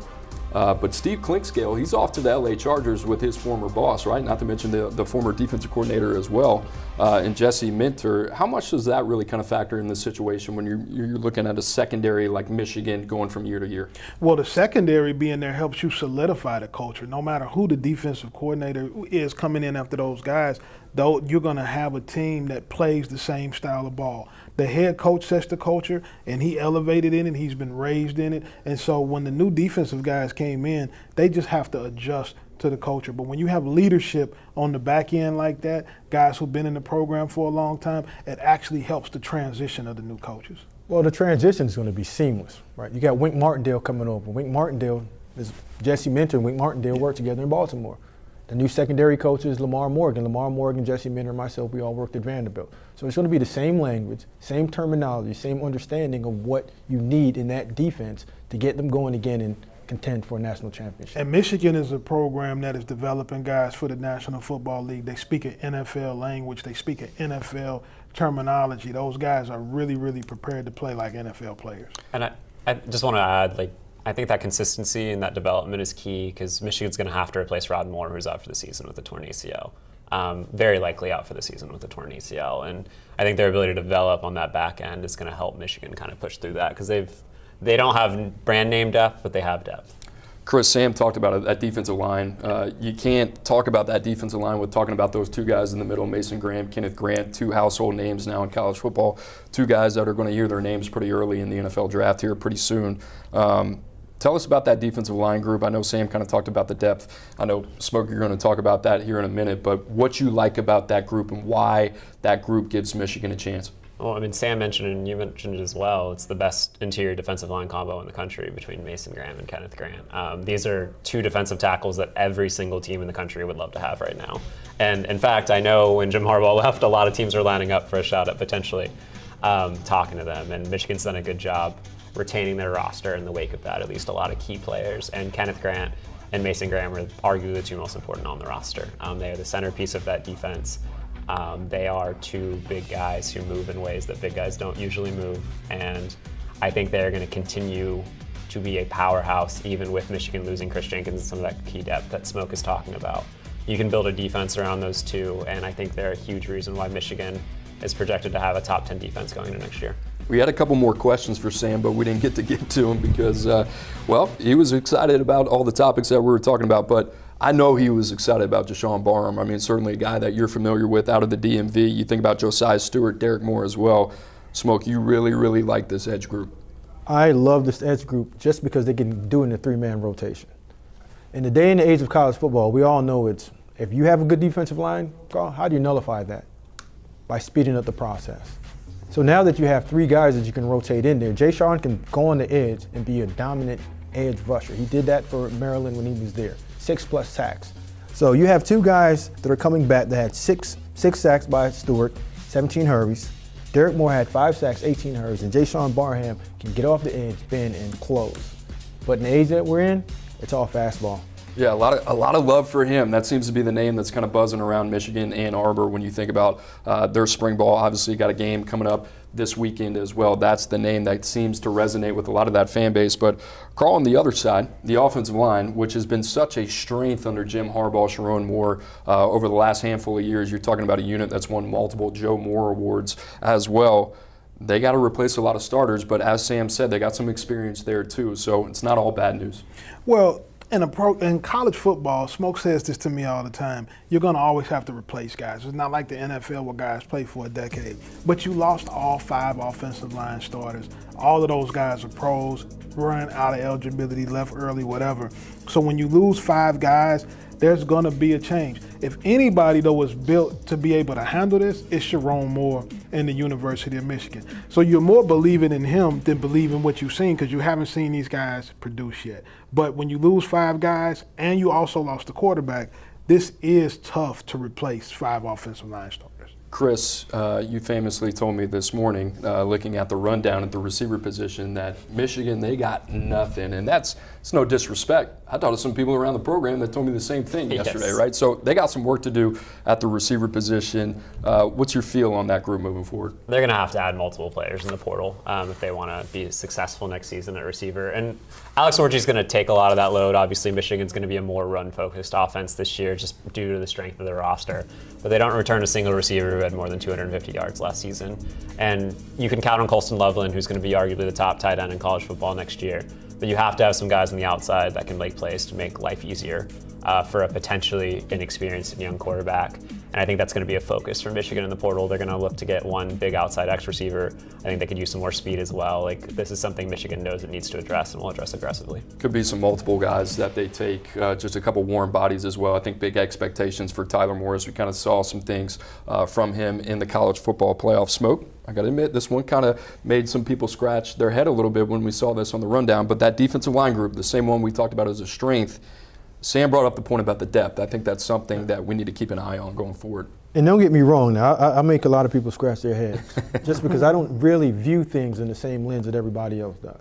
And I'm looking at this in the total roster construction and how they play football at Michigan. At Michigan, the reason why their defensive line was so tough last year, they wore you down. They rolled 8 through there. And if you can roll 8 guys through there, you're going to be ready in the fourth quarter and getting ready to play the way that they want to play.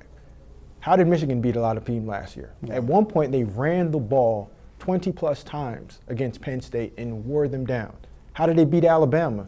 In that overtime, Bama did not want it anymore because their guys up front were ready to go. Now, when you look at it, the 2 guys, top dogs. They can play. But how do you nullify that? Speed them up, get them tired, get them off the field.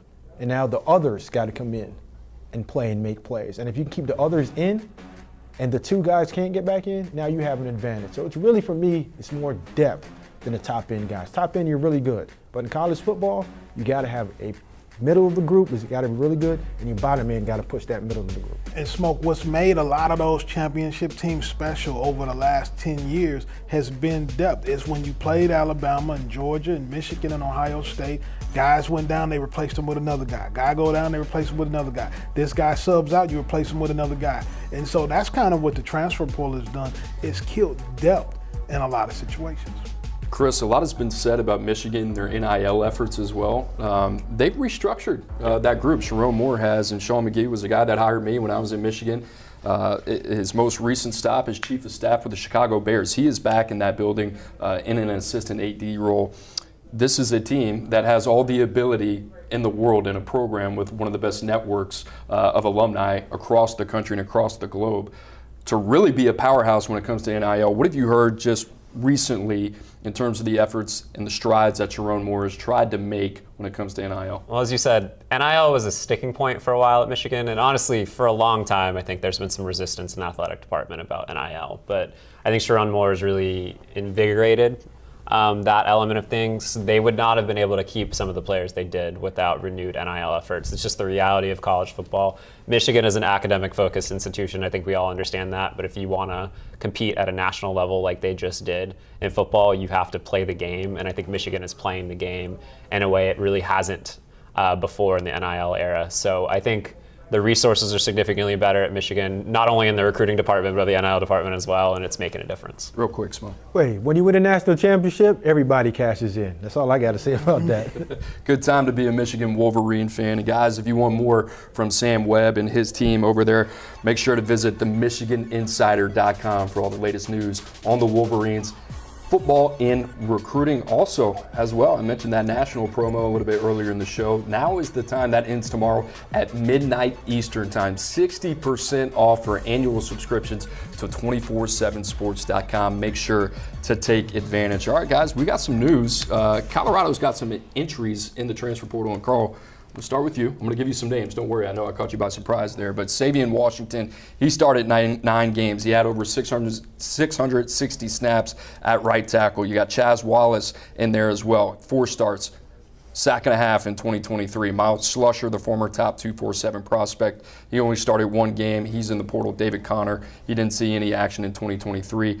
Colorado now returns 0 offensive line starters in 2024. This was a position that I think a lot of people questioned when Deion Sanders came into that role. Not so much Deion Sanders' ability to acquire talent, but that was going to be a position of need that they needed to really kind of take head on. And they've done some things already. We saw that in the December portal. But so far, what have you seen from Deion Sanders, his staff, trying to fortify that offensive line with a lot of expectations, Shedeur Sanders coming back? Well, they've completely replaced the offensive line. So the last guy who was still there, Washington, was one of the guys who started last year, played 660 snaps. But for everybody who watched Colorado play, you know that was the weakness of their football team, the offensive line. They completely revamped it in terms of getting all 5 guys out. They've got 6 new guys in, and I expect them to still be active. As Smoke talks about all this morning on the show, you still need to add some more depth. So I expect them to still be very active in going after offensive linemen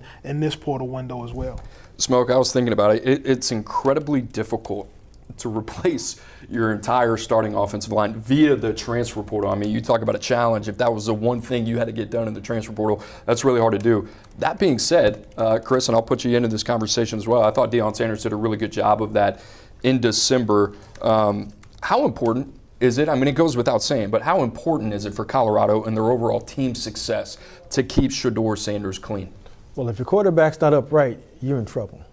And we had that debate going back and forth. Is he a Heisman Trophy candidate? Yeah, certainly he is. He's one of the better quarterbacks out there.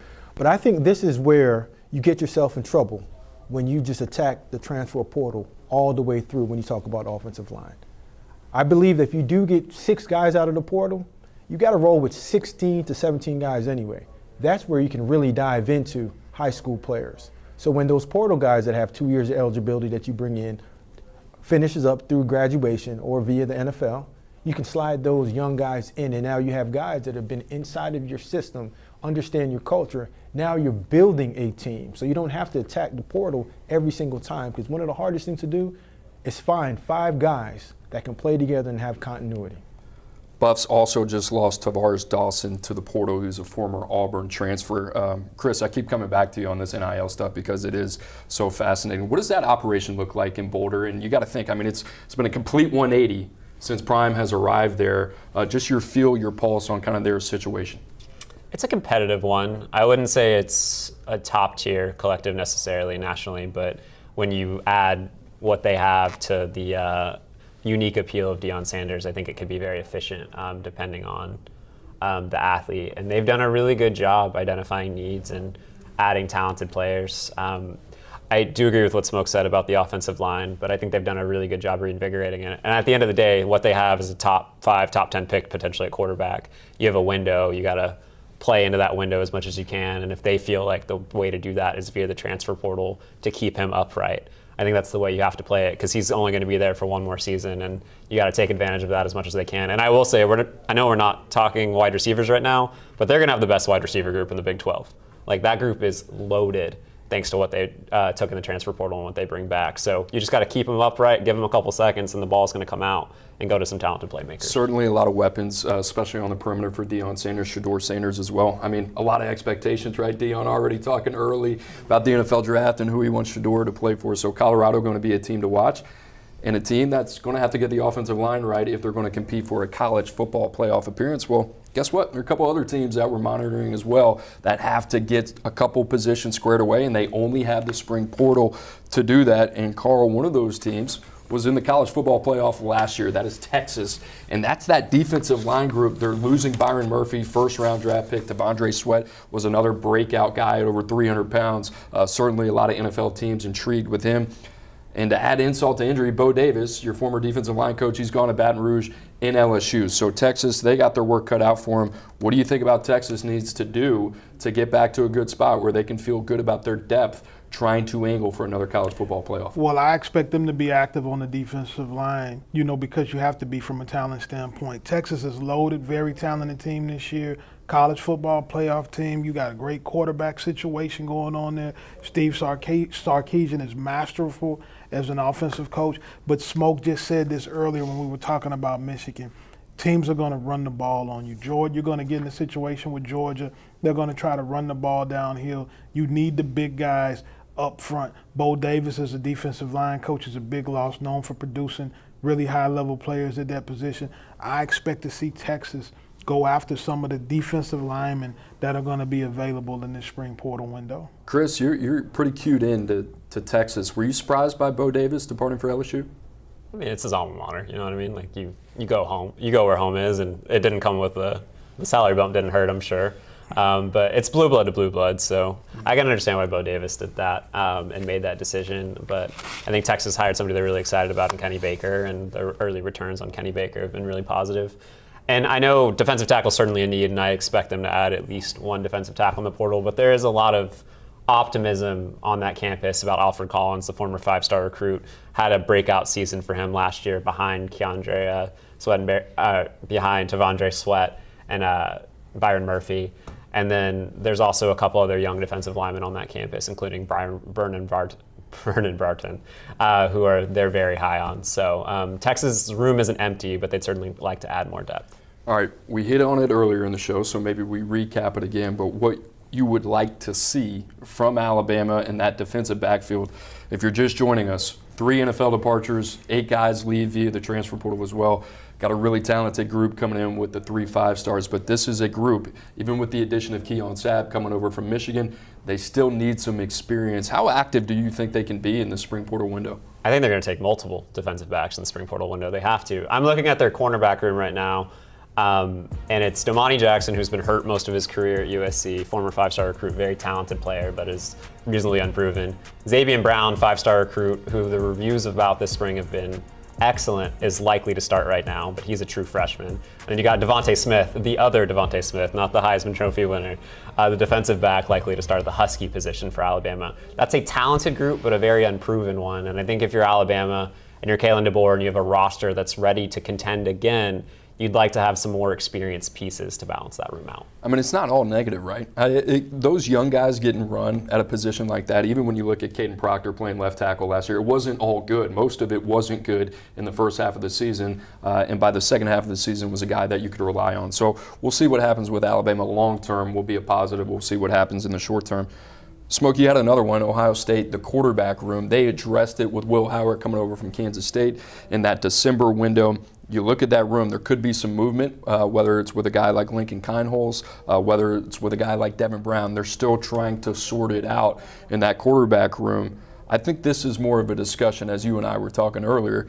Did they do enough with Will Howard in that December window, if you're an Ohio State fan, to exercise the demons against Michigan and go back to win a national title? Yeah, I know a lot of people are going to look at me and say, man, why would you say this quarterback position is a position of need?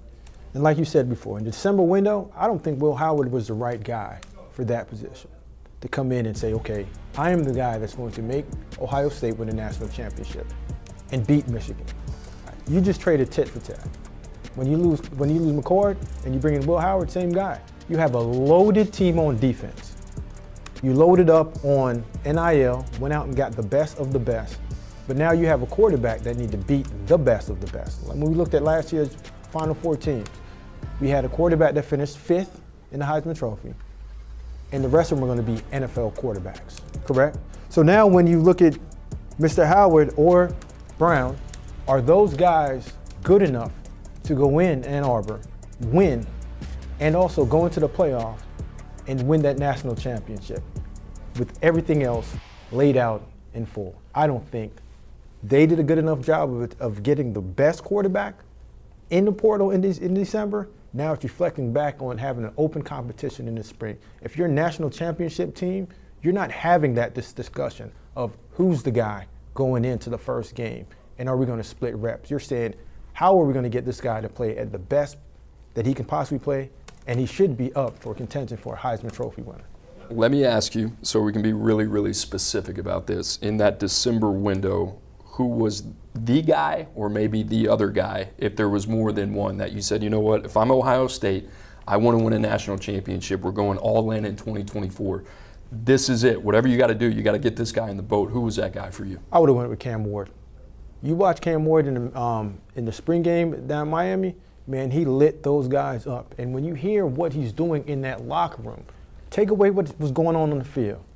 He's taking that locker room and he's taking that leadership and he's just holding it up like this and saying, I got you guys. I'm not hearing the same with the quarterback position at Ohio State. You got good guys on the edge. You got good running backs. You got a good offensive line. The question mark cannot be quarterback going into a national championship or bust season for Ryan Day and that crew.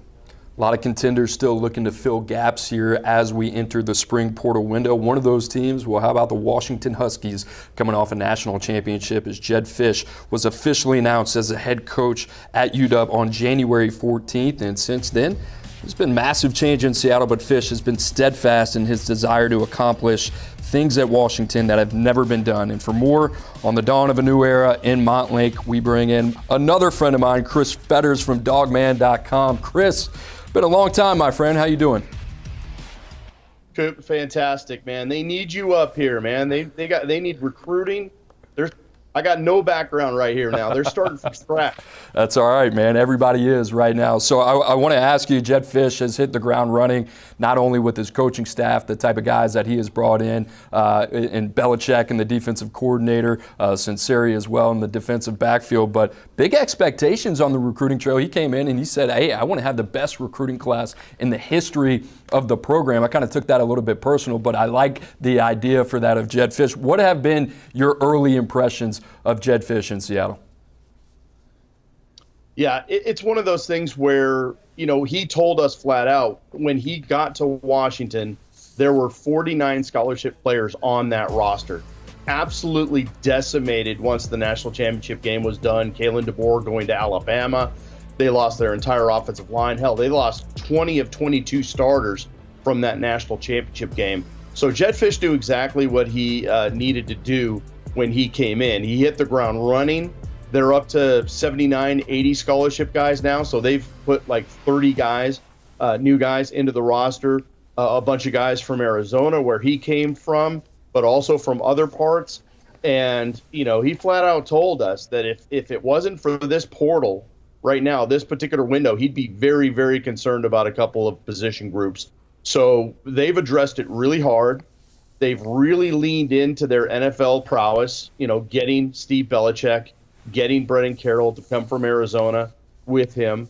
So they've done all they can in terms of creating the momentum, creating kind of some forward motion here as they go through their spring. But it's going to be really interesting, guys, because, not only is the portal starting and they're going to go grab a bunch of different guys, but there's also a number of guys here at Washington that are going to have to start making decisions on what their future are going to be like. And we're only halfway through spring football. So I guarantee you there's going to be a lot of interesting conversations going on in Montlake right now in terms of futures for some of the guys that are currently on the roster. It's incredibly difficult to imagine how you replace Michael Penix Jr. in the year that he had with Kalen DeBoer in that magical run to the national championship. Enter Will Rogers from Mississippi State, but Chris, I believe there's another name that has entered the conversation as well as 2024 signee Damon Williams, originally signed with Arizona, transferred over to Washington with Jedd Fisch. He's starting to make some noise there too. What can you tell us about the Huskies quarterback situation? Yeah, it's an interesting one, Coop, because, you've got Will Rogers who comes in with 3 years starting experience in Mississippi State. He has all those starts under his belt, second leading passer in terms of yards in SEC history. He's the clear number one, right? Well, Damon Williams comes in as a true freshman, very heralded kid. And, Jedd Fisch, they had to have Damon Williams. This was a huge recruit for them going to Arizona. They were able to get his letter of intent null and voided so that he could come to Washington. And he's been nothing short of a revelation so far this spring. he's very reminiscent of the last two quarterbacks that Arizona had under Fish in Jaden DeLora and Noah Fafita. So you've got those two guys as kind of benchmarks and blueprints for a guy like Damon Williams, who, to me, honestly, being a Seattle guy, he has a little bit of Russell Wilson vibes about him too. Not the biggest kid in the world, but he really does a great job out of the pocket. He does a really good job when things break down. And although we haven't seen his full arsenal yet, he's got a tremendous arm, and the future is really, really bright for him, as well as Demarcus Davis, the other true freshman. But really, when you look at Washington's quarterbacks rooms, guys, it's Will Rogers with his 30-plus starts at Mississippi State, and then you've got two true freshmen who have never even played a snap of NFL or NCAA football.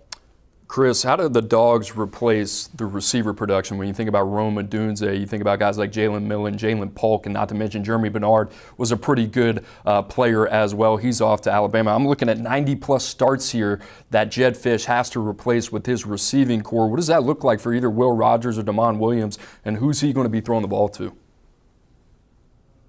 Well, there's one guy that returned in Denzel Boston, who I think has really become kind of the receiver one in that room right now.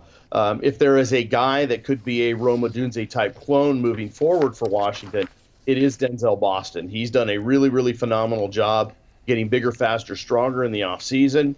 And I think he's really shown himself to be the most consistent performer so far. California transfer Jeremiah Hunter is another guy certainly to look at. And he is a player that, it may have taken a week or two for him to kind of acclimate, get, ready, get in the flow in terms of, what it's like to not just be a player at Washington, but, going to school and all that kind of stuff. But these last couple practices, he's really shown up, and he's shown to be that guy. He had a really big game for Cal at Washington last season. So Washington fans already kind of know. He showed glimpses of what he could be. And so I think Jeremiah Hunter is a guy you definitely got to watch out for. And then there's the senior Giles Jackson, the former Michigan transfer, who, he was a little banged up last year, so he made the decision along with last year's staff to go ahead and redshirt. And so he's been really looking forward to this, and he's going to be one of those guys that's going to offer a veteran presence and a voice to that very, very young receivers room, because there's a lot of young talent in that room. You've got Rashid Williams, you've got Keith Reynolds from last year's team, but then you've also got new kids, true freshmen in Audric Harris. You got Jason Robinson coming in. Those guys have shown glimpses, but obviously very inconsistent so far halfway through spring. But there's a lot of talent on this roster, Coop. It's just a matter for things to come together. But I think Denzel Boston right now, I think Jeremiah Hunter, I think Giles Jackson, those are probably going to be the top three guys that you're looking for right now. Well, you mentioned it's not just offense. There's a lot of other positions and a lot of production that they have to replace, especially on the defensive side of the ball as well. What other position groups are you expecting Jedd Fisch to be quite aggressive with over the next couple weeks? It begins and ends with the offensive line. No question about it. They lost every single offensive lineman from that Joe Moore award-winning team last year. Both the tackles, in terms of Troy Fautanu and Roger Rosengarten, are going pro. And then the three interior guys all went to SEC teams. You've got center Parker Brailsford, who went to Alabama, followed Kalen DeBoer to Alabama. And then you had the two guards. You had Nate Kalepo and you had Julius Buelow. They both went to Ole Miss. So literally starting from scratch for Brennan Carroll, trying to find offensive linemen. And then on top of it, the two most experienced returning offensive linemen available in Landon Hatchett and Gard Memolar are both banged up, and they're both rehabbing. So they're not even available. You look at Drew as a party, the tackle that came in from San Diego State, and I think he played in maybe 6 games last season for the Aztecs. Outside of him, every single scholarship offensive lineman right now is either a true freshman or a redshirt freshman. So they are going to hit the portal as hard as humanly possible. Chris has already put in a crystal ball for SMU offensive tackle Marcus Bryant, who recently visited Washington. He's a 6'8", absolute load. I think ideally, I'm not in the war room, but I think ideally what they want is they want to put in a guy like Marcus Bryant at left tackle, and then they want to keep as a party at right tackle where he played at SDSU. And those would kind of be your bookend tackles to start. But they've got They've got so many holes to fill.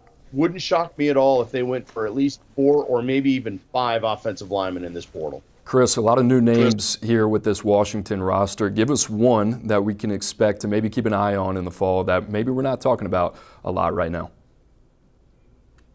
It's interesting, too, because the running back group really looked loaded, especially when Jonah Coleman from Arizona followed Jedd Fisch to Seattle. You had Cameron Davis coming back from an injury, and he was one of the leading rushers 2 years ago. And so it just looked like it was going to be loaded. You had Daniel Ngata coming back, the Arizona State transfer. You had Tybo Rogers coming back, who was productive as a true freshman last year. But now Will Nixon, who was a factor last year, Nebraska transfer, he's gone. Tybo Rogers is not available anymore. And both Cameron Davis and Sam Adams have both been very, very limited in practice. So the guy who's really stepped up, honestly, is this true freshman Arizona signee who then switched to Washington in Adam Muhammad. Adam Muhammad is about 6 foot, 200-pound running back out of Glendale, Arizona. Originally signed with Arizona, but then signed with Washington. And he has come in and he has really embraced his role. He's been a top 3 running back for spring for Scotty Graham in terms of they've used Jonah Coleman, they've used Daniel Ngata, and then Adam Muhammad, the true freshman. And he's shown some good things, even in things like pass protection that you would never expect a true freshman to really look solid at right out of the gate. He's looked very competent. And he's a great pass catcher, and he's even embraced special teams, which for a true freshman, sometimes it takes a minute for those guys to really see the value in special teams. But he's embraced the whole thing. The coaches have been raving about him, and he just looks the part. I don't know if his future is this fall, guys, but I really do think that Adam Muhammad is going to be a guy, especially under our radar. We weren't expecting much from him at all this spring, but he's really surprised. Chris Fetters, good to see you, brother. As always, we'll talk soon. Chris Fetters, dogman.com, a lot of information, especially when it comes to that Washington roster, a lot of turnover as well. And let's get into the roster breakdown a little bit. Chris was talking about that running back room, and maybe that can be a positional strength for the Huskies. Carl, I know that's a room that you like a lot as well, as Jonah Coleman, Muhammad, 2 names that have emerged in the spring. Jonah Coleman coming back. Muhammad has had a very impressive spring so far as a freshman. Those are that's the position right now that Washington is going to have to lean on early, especially as they retool their offensive line. One of the things I say all the time, everybody thinks I'm crazy when I say it, is the running back makes the offensive line. The offensive line does not make the running back. So if you can lean on these 2 guys early on in the season, while you get that offensive line to start to gel and build some continuity, you can have some offensive production here for Washington. Drew, I think you like the secondary here. They got some pieces, right? Everywhere you look on the roster, it seems like it's been decimated, but you get Elijah Jackson back. You feel good about that. You bring over Ephesians Prysock from Arizona, was one of the most coveted corners in the portal. He joins Jedd Fisch as well. You got Jordan Shaw, too. So Washington, as obliterated as that roster has been over the last couple of months, Jedd Fisch and his staff moving really, really quick. Yeah, the secondary, they have brought a lot of guys in, and I think they're going to continue to try to do that. They're looking for difference makers across the board, but they like the secondary so far. Cooper, I think the key number here is 3%. That is the returning offensive production for the Huskies. That is an FBS worst. Now, they lost Michael Penix, Roman Dunze, all those other wide receivers, but this is a group, a roster that is very, very green. And when you look at the 2 deep, the one that where my eyes instantly went is that secondary, but they're going to be as active as anyone in the transfer portal here in this window. Smoke, what do you like about Will Rogers and what he gives Jedd Fisch and a proven, experienced quarterback? And the funny thing about him, he transferred before Jedd Fisch was there, and once Jedd Fisch came aboard, decided to stay. Now finds himself in a battle with a freshman quarterback, but certainly you got to think he's got the upper hand with all the experience. Well, we just listened to Drew. He said green, offensive line, lack. If you lack everything, what you need is veteran proven experience. From a guy that's played in the SEC, has been through the war, and has had production.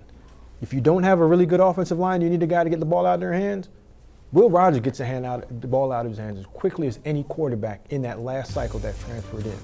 So if you're not good up front, get the ball out of your hand and get it to your running backs, and those young receivers will come along the way. But if you're green, quarterback's the way to go, and I think this is the strength of the offense right now as we look at it, because everything else, you throw it up in the air, you're not hitting anything. Chris Hummer, who's been on the show with us throughout the entire day before we jumped on, he said, hey, Washington is pretty aggressive in the portal, especially financially in their NIL collective. I found that pretty fascinating. If you would have told me that we're living in a world that that's who Washington was, especially when I worked for Chris Peterson, oh, how the times have changed. Drew, I kind of want to get your opinion from the recruiting standpoint. Jedd Fisch, just because he was kind of last one in terms of the coaching cycle, it felt like he's kind of just been glossed over. Not to mention Arizona won 10-plus games last year. This is a team that he has completely rebuilt coming off a one-win season. Tell me what you think about Washington, Jedd Fisch, and what they can be in the Big Ten and what you've seen so far from the recruiting standpoint. Well, I think they have their work cut out for him, right? We just brought up the 3% number, but I was talking with someone there in Seattle. They went out to Pro Day, looked like a lot of good NFL guys. Then they went to their workout, and the roster isn't where they want it to be right now. Kalen DeBoer obviously won a ton of games there at Washington, but I think the back end of that roster, what they had built through the high school ranks, isn't the standard that needs to be there if you want to consistently be in the college football playoff conversation. I remember Washington moving to the Big Ten, so I think it's going to take time, but I think Jedd Fisch has the right staff in place. We saw what those guys did at Arizona. Cooper, when he was announced as the new man there, I think me and you both kind of were like, whoa, what's the game plan here? You look up, you said it, Noah Fatita, T-Mac, the wide receiver. I know we're going to talk about Arizona later on in the show, but they found ways to get difference makers, and they did it through the high school ranks, and they did it through the transfer portal as well. And it sounds like that's kind of the same formula here. And I think Washington's in a position where they're not, oh, we got to get this position, we got to get this. They're just going to take best available right now and try to get some depth and infuse that with what they already have on the roster. It's a lot of good, a lot to be excited about, but in the short term, you better roll up your sleeves if you're Jedd Fisch and that staff. They got a lot of work to do. Carl, that receiver room, pretty dynamic. I mean, you think about it, Dunze, Jalen Polk, Jalen McMillan, I think all those guys, day one, day two, maybe day two, possibly day three for Jalen McMillan. That being said, that's a lot of production, not to mention Jeremy Bernard as well. That's going to be something that I think is going to take a little bit of time. Not just production, star power, leadership, swagger, toughness, chemistry. You lost all of those guys out of a big-time room that led you to the national championship game. Got to have some guys step up at the receiver position. Still have to address some receiver needs in the transfer portal. I expect them to be all over the best available receivers in the transfer portal. That's just a ton of talent to lose. Drew, a lot of depth, right? We talked about that as well. And when we were going through the rundown, it wasn't one position group. You're just like, hey, man, these guys got to build it from the floor up. What does that look like, that challenge over the next couple of years? I think it's finding guys with multi-years of eligibility, right? You want to compare this to, the NFL. You're not trying to sign these guys on one-year deals. You're looking for the 2, 3, maybe a fourth-year player option if it's available. We've seen them, go after the kids they had at Arizona, and for good reason. You mentioned it, Damon Williams, the quarterback. That was a guy they were fired up, and then they talk him into following them to Washington. He has a huge spring game. There's all these articles out there saying we're not ranking him high enough. We'll see on Damon Williams. But I think it's just identifying guys that are going to meet your height, weight, speed requirements and allow you to be competitive in the Big Ten. I think that's the other thing. They are going to a new conference. The other thing, Cooper, Washington needs to strike while the iron's hot. Michael Penix was one of the most prolific players in all of college football last season. You said it. They're going to have all these guys drafted. Kids realize I can go to Washington and make the league. I can be on the biggest stage.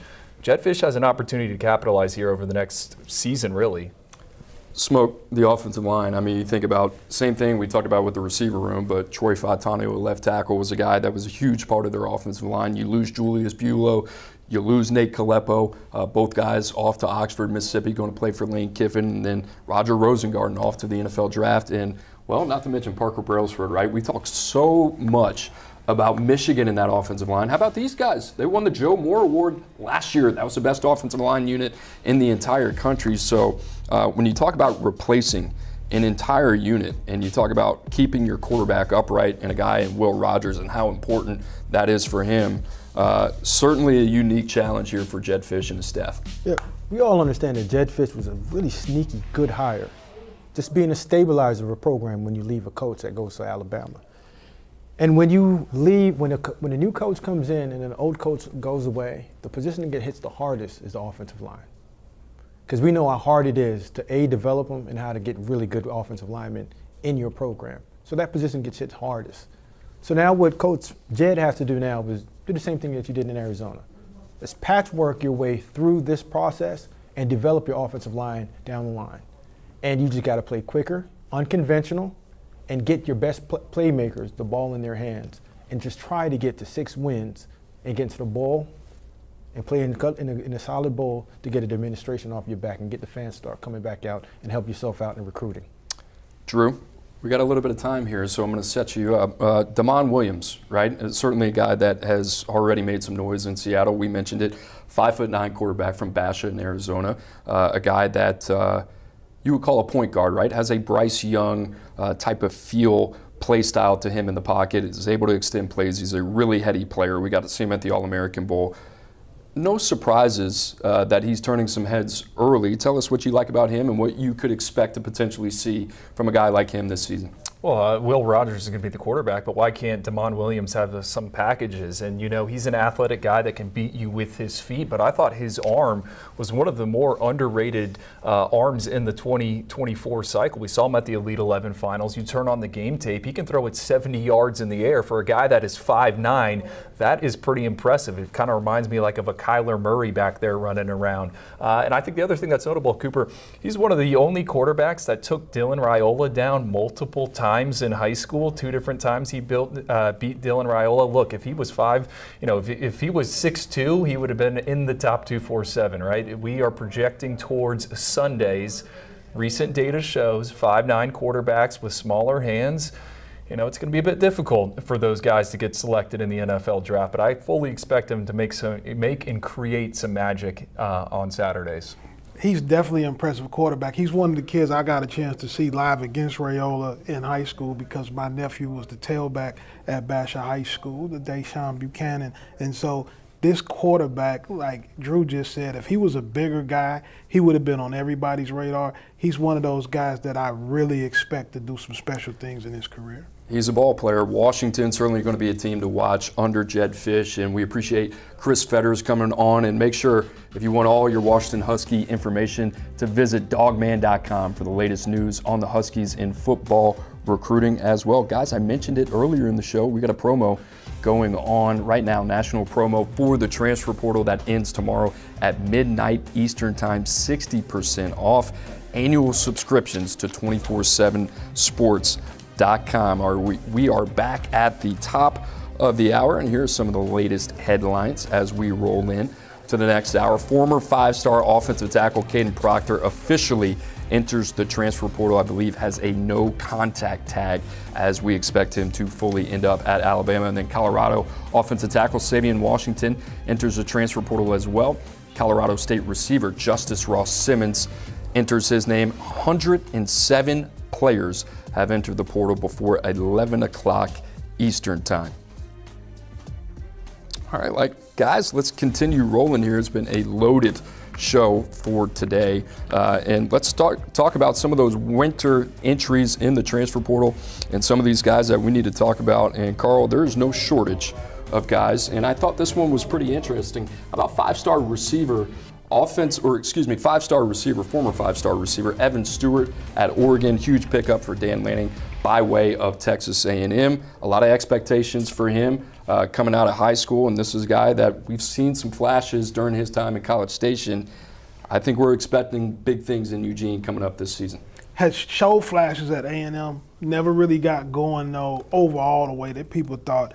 But going to Oregon, having Dylan Gabriel as the starting quarterback, a guy who's having a lot of production passing the ball, I expect for Evan Stewart to explode this season and put himself on the radar as one of the top receivers in the country, and if he stays healthy, solidifying himself as a future first-round draft pick. I'm just expecting a special season from Evan Stewart. Can I ask you, because I know you got a relationship with Dan Lanning, what's the overall feel of that program right now, especially as it pertains to national recruits? And I mean that more so, not at the high school level, but at the collegiate level. It seems like Oregon is starting to build themselves into a national contender where players say, okay, I can go there, compete for a national championship, I can get everything else that comes with it, but the player development piece now under Dan Lanning seems as big of a driver as it has been in a long time at Oregon.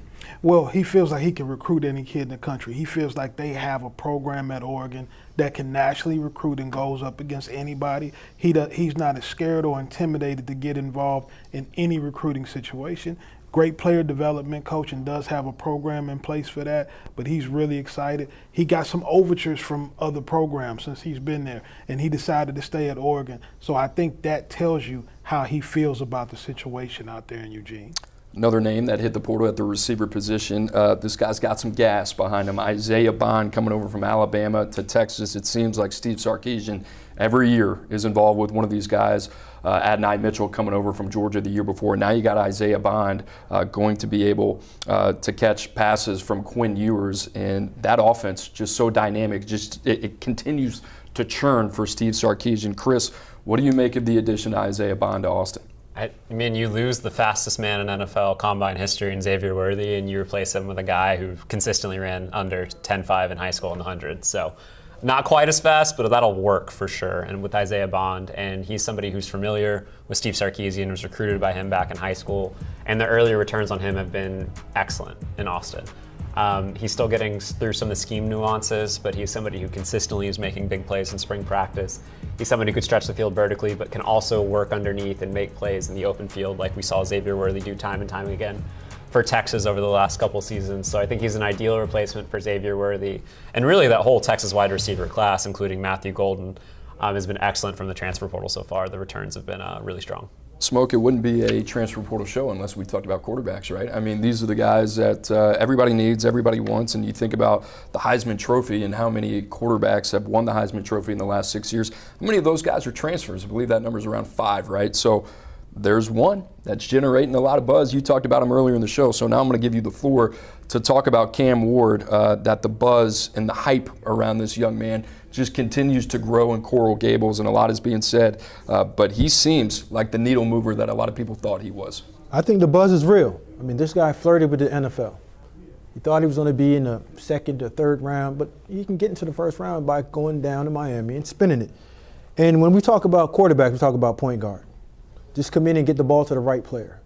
Offensive line, they look solid at Miami. They can run the ball. They got receivers on the outside. So what do I need? I need a guy to come in, lead my team, be that cultural fit, be that coach in the locker room when I'm not in there. But also when it all breaks down and that pocket gets real dirty, have enough savvy, enough toughness to stand in there, rip it, get it to the right guy, or get on that platform, off script, and go make a play and just get a first down for me and keep this thing moving so we can win this game. I want to go back to the conversation that we had earlier, really about Ohio State and Miami and Cam Ward. You know, one of those recruitments, Chris, we got you here. Just kind of a crazy recruitment. Obviously, a lot of things that are important to include when you talk about that recruitment in Cam Ward. But, I mean, at the end of the day, right, if you're Miami, we're talking about a team that could be 2 to 3 wins better because of their quarterback. You mentioned the impact that he could have on that locker room. We've seen some of the feedback already that's come out of Miami and the impact that Cam Ward has had. You know, that number, even if it's for a year, it's interesting to see two teams at the top of college football, and certainly Ohio State's been there, the other one in Miami trying to get there.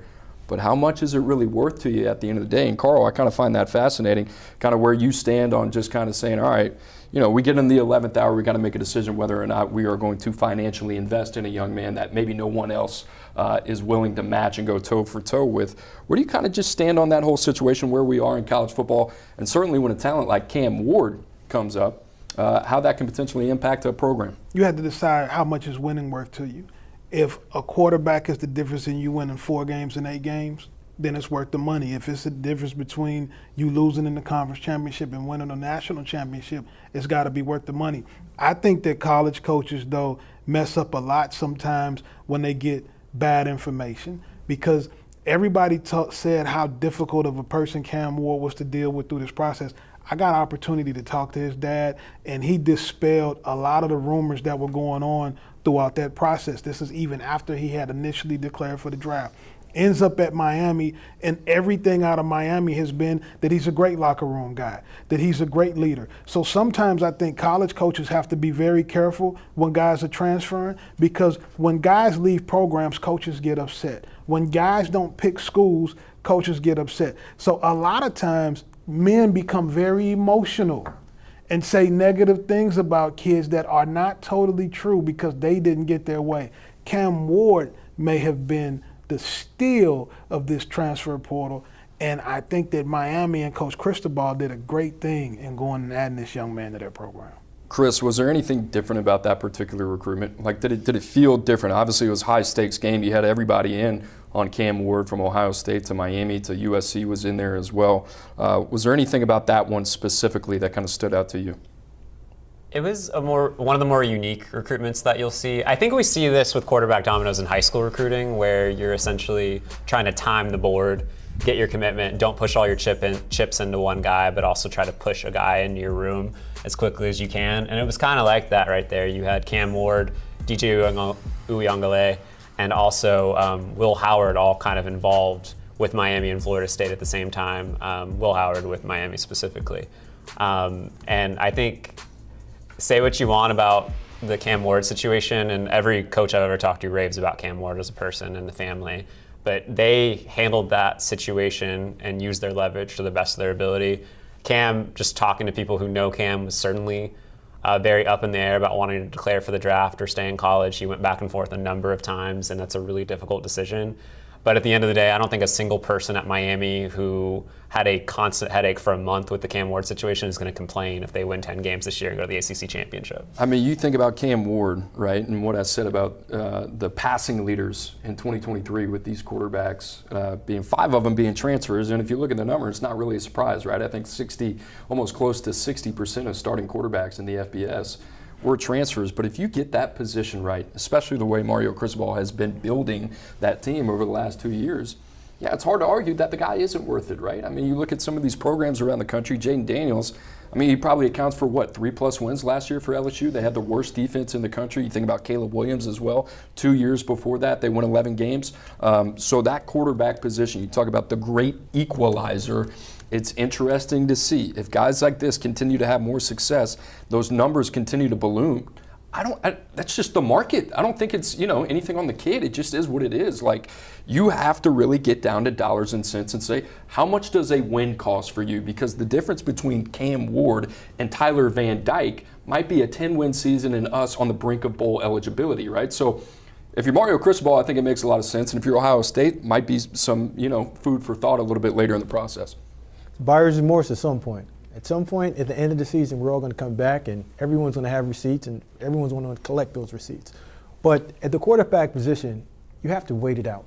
You can't make a rush decision and make an emotional decision from information that you felt like you gathered that was accurate. At some point, you have to sit that kid down and you have to do your due diligence, because having that conversation and making the right decision can get Jeremiah Smith that ball, can get the best offensive running back room in America, not a loaded box, and maybe getting that ring and celebrating with confetti coming down and making confetti angels at the end of the day. It's funny, the Jeremiah Smith situation actually kind of crossed with the Cam Ward situation for a little bit there as well. It was a really weird cycle and everything was connected there. Yeah, it's going to be interesting to kind of see, especially when you look at Ohio State. It's like one of those things, right? Like, hey, you already invested in Quinshon Judkins, right? You got a room with Trevion Henderson coming back. You got Jeremiah Smith, #1 player in the country. Guess who they had to go through for Jeremiah Smith? Miami, right? So you think about that, the quarterback position. Listen, I'm not taking anything away from Will Howard. Will Howard might end up being the guy in that situation. So we'll see. Ohio State, Miami, the Cam Ward sweepstakes certainly going to be interesting as well. A couple other names that stand out. Judkins, Vandegrift, Julian Fleming, Walter Nolan, any of these guys pop up to you as names that you think can be needle movers outside of the quarterback position? Well, I love Walter Nolan, and I'm always going to be kind of biased to the guys that play on the interior, especially on the defensive line. If you have a guy that can play the 3-tech, that can move the pocket, that can rush the passer, that can be really dynamic at that position and become an unblockable force, you have a chance to really do special things defensively. I believe it is time for our friend Matt Zenitz. He's got some updates for us in the working in the Bat Cave down there in Florida. My man works pretty hard. Matt Zenitz, welcome back to the show, brother. I knew it was going to be sooner rather than later we get you on. What's the latest update that you're hearing on the transfer portal? Yeah, so overall, I would say it really hasn't been an overly eventful start to the day. It's kind of been what we were expecting to a large degree, but at the same time, there have been some intriguing names and players to to hit the portal. One during the course of the last hour is Colorado State receiver Justice Ross Simmons. One of a couple of talented guys at the receiver position for Colorado State during the course of the last couple of years, and someone who I've already heard from a couple of teams at the Power 4 level that he is going to be somebody who is definitely going to warrant a lot of interest from teams at that level. And a hot name early on, even with him just hitting the portal. I would say another one, even though this is someone that went in during the course of the last couple of days and not today, that have gotten some messages about, including today, as an intriguing under-the-radar type player, is Eli Stowers, who people might remember as a top recruit, as a quarterback that originally signed with Texas A&M. It was a top 100 player, top 100 overall recruit when he signed with them in the class of 2022. Ultimately moved on to New Mexico State, and then last year made the transition to tight end. And after making that move to the tight end position, put some really good stuff on tape from a receiving standpoint, posted 35 catches, and he's a guy that is on the radar for several Power 4 schools at this point, even though Vanderbilt, and this is something that Chris and I had talked about going back to yesterday, Vanderbilt is a definite school to keep an eye on as a possibility for him, with his former head coach, Jerry Kill, now there in an advisor position to go along with his former offensive coordinator, Tim Beck. And it sounds like, from what I heard just in the last couple of minutes, that he's actually set to visit Vanderbilt coming up in the near future. Matt, we appreciate you, man. We'll talk to you soon. Guys, it's been kind of the day that we've expected. Matt came on the beginning of the show, kind of said, hey, it's going to be a slow trickle. Obviously, we had 150 entries last year on day one. I believe we were over 90 by 11 o'clock, FBS, right? So just goes to show kind of where we are. And then obviously this continues to grow in balloon. But Carl, just your takeaways throughout the day. Not a lot of brand names. We've talked about guys like Kadyn Proctor, Nigel Kelly, but what you've seen so far this morning and how that kind of marries up with your expectations coming into the day. Well, my expectations have been met. I thought it was going to be a slow day, but this is also, if you're looking to make massive changes in this window, you could be hurting as well. And I think that schools have to find a way, as you look at the transfer portal being very limited, you have to find a way to get high school kids involved in your recruiting and be able to recruit high school players. I do think that this is going to really hurt the Group of Five and the FCS schools that are going to lose guys, and they're not going to have the ability to replace them because of the type of guys that are in the portal. Chris, any reaction for today? It has been a slower day, but I think there are still threads you can pull on that are really interesting. Savion Washington leaving Colorado, meaning that total rework of the Colorado offensive line. Matt mentioned him earlier, but Justice Ross Simmons leaving Colorado State, that's a wide receiver that a lot of Power 5 schools are going to be interested in. He is somebody who could potentially make a difference next season. And you have little things like that sprinkled in. Jacoby Matthews officially going in will be a big name in the transfer portal market, somebody who's going to make a difference long term. So while there are a lot of teams cutting guys, and that's just what's happening, I think you're going to see a lot of schools spring cleaning. You are finding little pebbles of interest nationally today, and I think we're going to continue to see that. This is just the opening salvo of a 2-week process. Smoke, how hard is that conversation? And it's not one that I think you're necessarily overly familiar with, but you're in that room when that process takes place of saying, hey, we're going to have to move on from a player, and that's a very real reality of college football. I think people think it's not, but it is. But during this time, there are a lot of players out there that are finding out, hey, I'm not going to have a home here in the next couple of weeks. Well, this is exit meeting time. And Carl and I had this conversation last night while we were sitting here having dinner. And I said, the portion of what we have to get to is the head coach, the high school head coach, and whoever's in charge of the personnel, all having that conversation before that young man walks into the room. Because we know by practice 10 or 12, he has to move on, because you're not in the 2 or 3 deep yet. If you're not in the 2 or 3 deep going into the fall, yeah, you have some freshmen that are coming in that's going to get in front of you, and you're going to be a practice squad guy. Now, I have to have the conversation with the kid and say, hey, listen, there's not an opportunity for you here to play this year or even to further develop your skill set because you've been here for 3 years already. This is who you are. But what these young men have to realize and understand is you don't have to get up out that chair and walk out and say, I'm leaving the school. It's on you to what you want to do. You can say, hey, coach, you know what? I'm sticking around. You made that wrong move in that decision. Your talent evaluation was off. It wasn't my fault that I chose your school. So the adults that are coaching them also have to take that onus and look at themselves and say, hey, you know what? We missed. But in this miss, what we're going to do is I'm going to try to get you to a better school. I'm going to contact your head coach, and you need to transfer maybe down to a lower level school, or I'll find a home for you. And those are the conversations, healthy conversations, that you should have with these young people, because we're putting these young people out on the street without having any recollection on what to do, and we're losing the responsibility of what we walked into that high school coach and into your home and said, hey, listen, young man, I'm going to take care of you until you graduate. We're missing the boat on that part. Yeah, we're spring cleaning, yeah, we're cutting guys, but these are still 18, 19-year-old young people that flat out maybe just aren't good enough. But at the end of the day, you have 85 scholarships. You're not going to have 85 good players. Do a better job of evaluating your talent, developing your talent, so you're not having these hard conversations at the end of the day. I just had a quick question for those of y'all that have sat in that chair.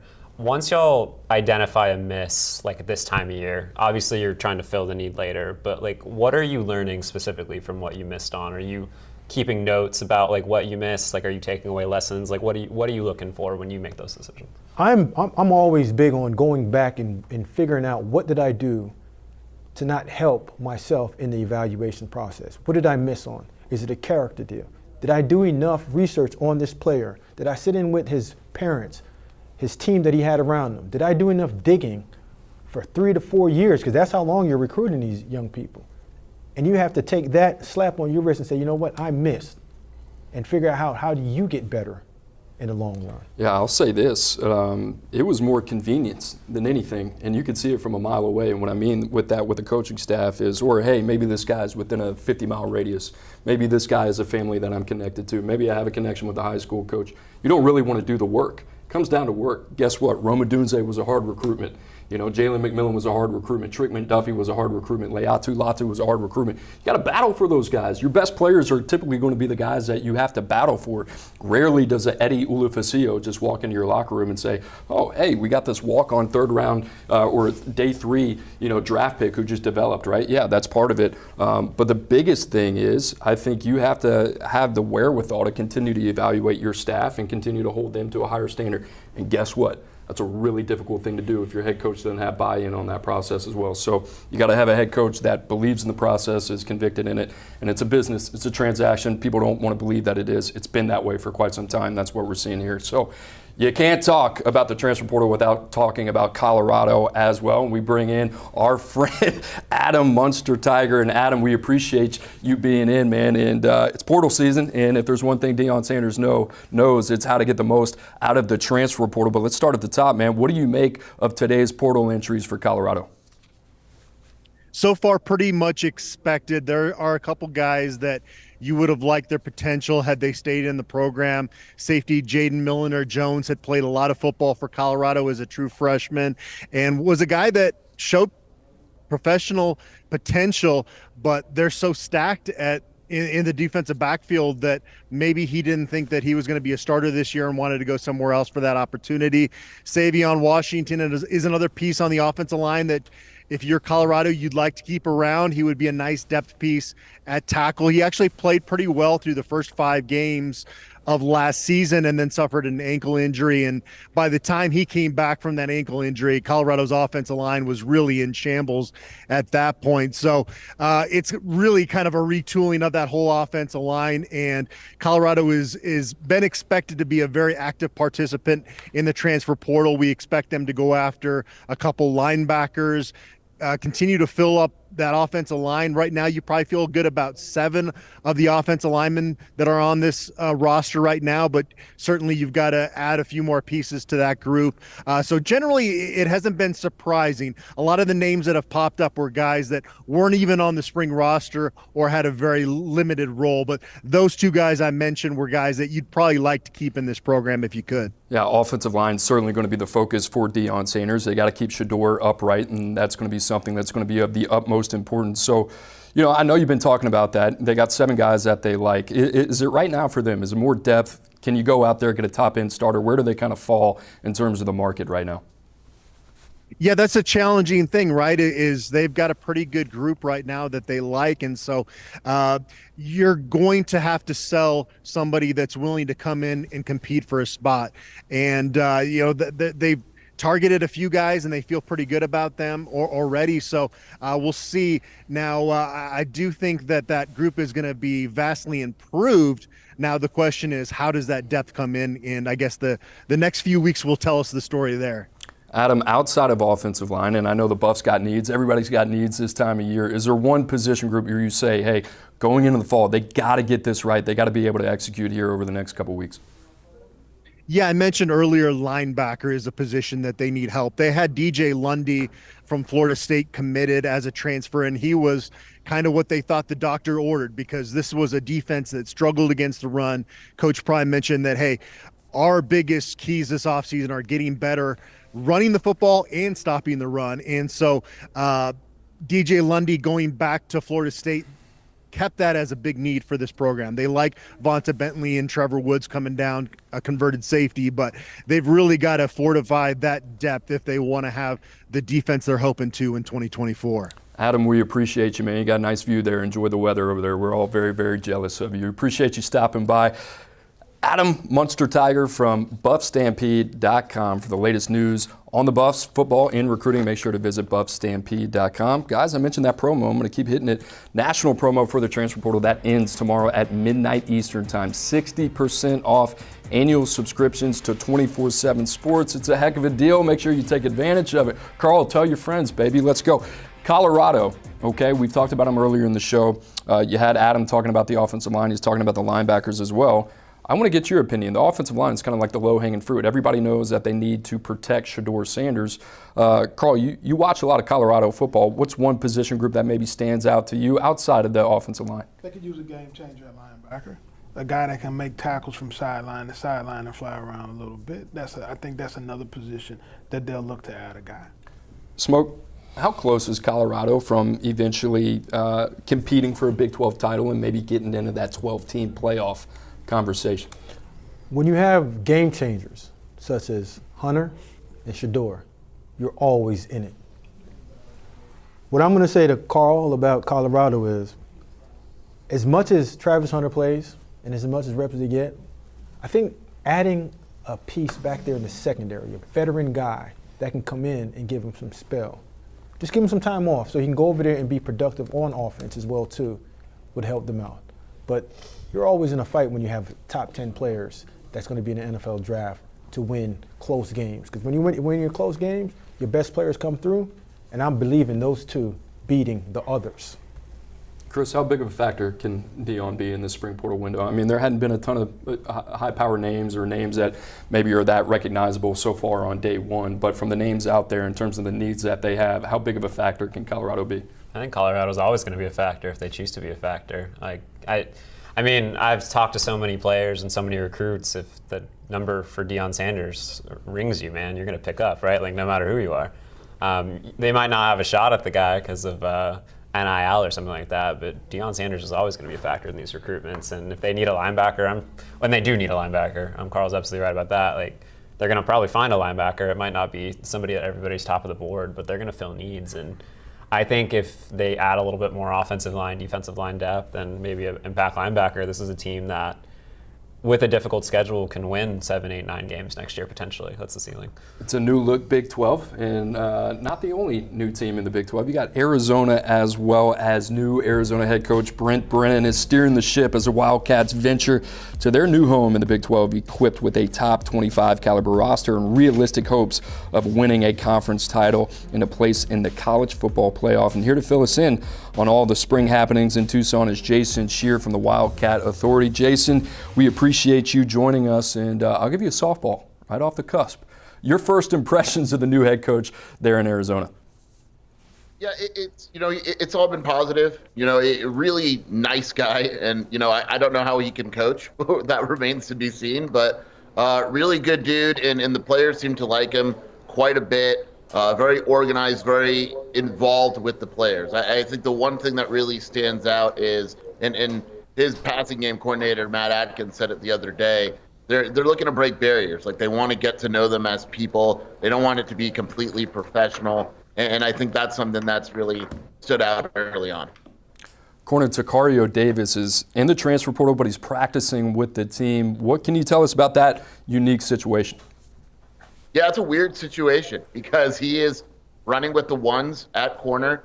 We talked to him last week, and he said basically he wanted to give the coaching staff a chance. And, he had the opportunity. He's good enough to go pretty much anywhere. He's probably Arizona's best defensive player, and if not, he's right there. He's had an awesome spring. We'll see. He's saying the right things. He's given indications that he's going to stay. I know when he entered the portal, he had a do not contact tag. And the thought was, he's guaranteed to go to Washington, but that never happened. I assume Washington, wants him. I assume a lot of schools want him, but, we'll see. I know that Arizona has done a nice job basically recruiting him.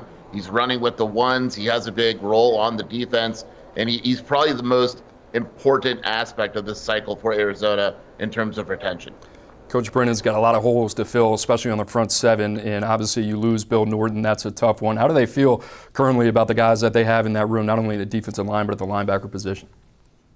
Yeah, the defensive line, they feel probably better than I expected them to feel. They added a guy from UC Davis, Chuba Mai, who is like 340 pounds, and he's been probably one of the biggest surprises of camp. He's legitimately good. He'll probably start. Isaiah Johnson, they've had him on the roster for 2 years, and he's battled injury, but they like him quite a bit. But there's no doubt they have to add depth. I mean, they just do. Even if they like the front two, which they do, that behind him, there's kind of a big drop-off. They lost quite a bit. I mean, they lost Upshaw from last season.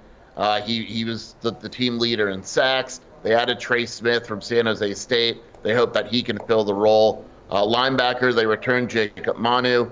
There's kind of a youth movement there. I could see them adding some older players. This past weekend, they had New Mexico linebacker transfer Alec Marenko on campus. He knows Danny Gonzalez, who Arizona hired, and he's a guy that to probably watch out for. Arizona leads for him, but they need to add some veteran depth at linebacker because of the youth, and they need to just add some overall depth on the defensive line. Yeah, you mentioned the roster attrition. There's a lot of it, and Coach Brennan, he's got a lot of work to do. The offensive side of the football in good shape, especially at the quarterback and receiver position. But what are some other positions that Arizona could look to fill here in the spring?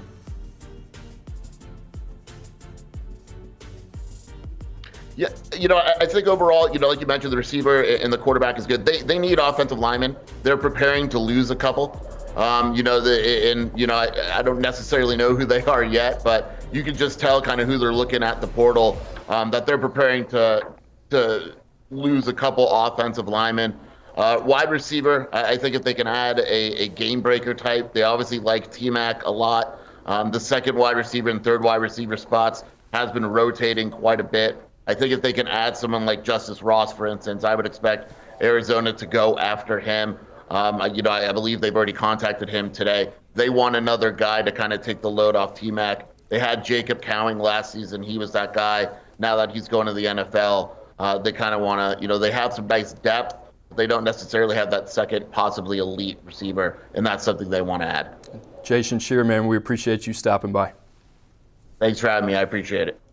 Absolutely. Guys, Arizona, interesting team when you think about it, right? I mean, you think about the job Jed Fish was able to do in a short amount of time, turning around that program, now coming off a double-digit win season. A lot of holes to fill for Brent Brennan coming over from San Jose State. Carl, I want to start with you. I'm talking about the strengths of this program. I think you can go maybe two different ways here, whether it's quarterback or receiver. You're going to go with the guy that I think is quickly becoming a household name at the receiver position. McMillan staying at receiver is huge for him, and I'll let other guys get into the other position, but getting him to stay with the talent level that he has, and you got a lot of holes to fill, that's a big one because you don't have to address that position. And I think the wide receiver room, that gives him a good start. They still need to add some other pieces. They still need a couple more receivers in different spots. But keeping McMillan, I think, was huge for Arizona, Coach Marion. Drew, you successfully did it again. You swerved off the assignment, and I gave you a player to pick, and you just said, hey, I like premium players here. Tell us what you like about Arizona. Well, Cooper, you talked about Washington kind of having the last bite of the apple when it came to the coaching carousel, and that's really really Arizona. This staff comes in after Jedd Fisch leaves. You know, the window had already closed. Guys haven't had to come in and out of the program. I think the biggest thing for Arizona right now, if we want to talk about their roster in 2024, is they have to hold on to these premium players. McMillan, T-Mac, love that nickname, right? I hope he watches the highlights of the original T-Mac. Noah Fatita, the quarterback. They got an offensive lineman that they expect to get drafted in. Jonah, I'm going to try this my best. Saveina Aya. I was practicing that all day. The corner, Tacoria and Davis. They got to keep these guys on the roster. And they know, you talk to some people in the program there, other schools they're circling, right? They're working the back channels. And, you know, to me, they have premium playmakers. We can get into the rest of the roster. But when you look at it, they have the ability to win games. Vegas win total over under 7.5, or excuse me, 8.5. Schedule sets up to win in that new look Big 12. And if they want to, you know, get some victories, they got to hold on to these guys. Smoke, tell us about this quarterback. Oh, man, you guys have said it all. But here's, at the end of the day, this is what it is. When you have a quarterback, you have a chance to get good real fast. Because we all know the hardest position to get is offensive line. The easiest position to get is receivers. If you have a quarterback, you have a ton of receivers that want to come play with you because that guy can throw the ball around the yard. And what receivers want? They want the ball and they want production. And when you have production in an open set like that where they're at, they can win 8 games like you said. But once you have the quarterback, everything kind of just falls in place. And those two, the quarterback and the receiver staying around, plus. Drew, I'm going to go back to you because it's a luxury to have you on set, especially when you've been covering it for as long as you have and you see a guy like T-Mac at the receiver position and a guy that we had just outside of the top 32, had a unique background, right? Was a two-way player at Servite High School there in the Trinity League in California. Also played volleyball, I believe, as well. He's got this long frame. Maybe some of the best ball skills I've seen over the last 3 to 4 years of any player coming out. If there was one knock on him that I feel even silly saying on air right now, it was maybe the long speed, what that kind of looks like. His ability to win at the catch point, maybe some of the best that we've seen in quite some time, kind of Rome Odunze-ish in terms of his vertical playmaking ability. In terms of where he is and his development right now, is it shocking to you at all? Are you surprised by his ability to kind of take over games at such a young point in his career? I think the memory of T-Mac that stands out to me before it was either his senior season or junior season. You know, he's a kid from California. He comes down to South Florida, plays in one of those 7-on-7 tournaments, and I know it's shirts and shorts. But he gave those South Florida DBs, those kids that have been playing press man coverage since they were 8 years old, he gave them fits, right? And he was making those acrobatic grabs in the end zone.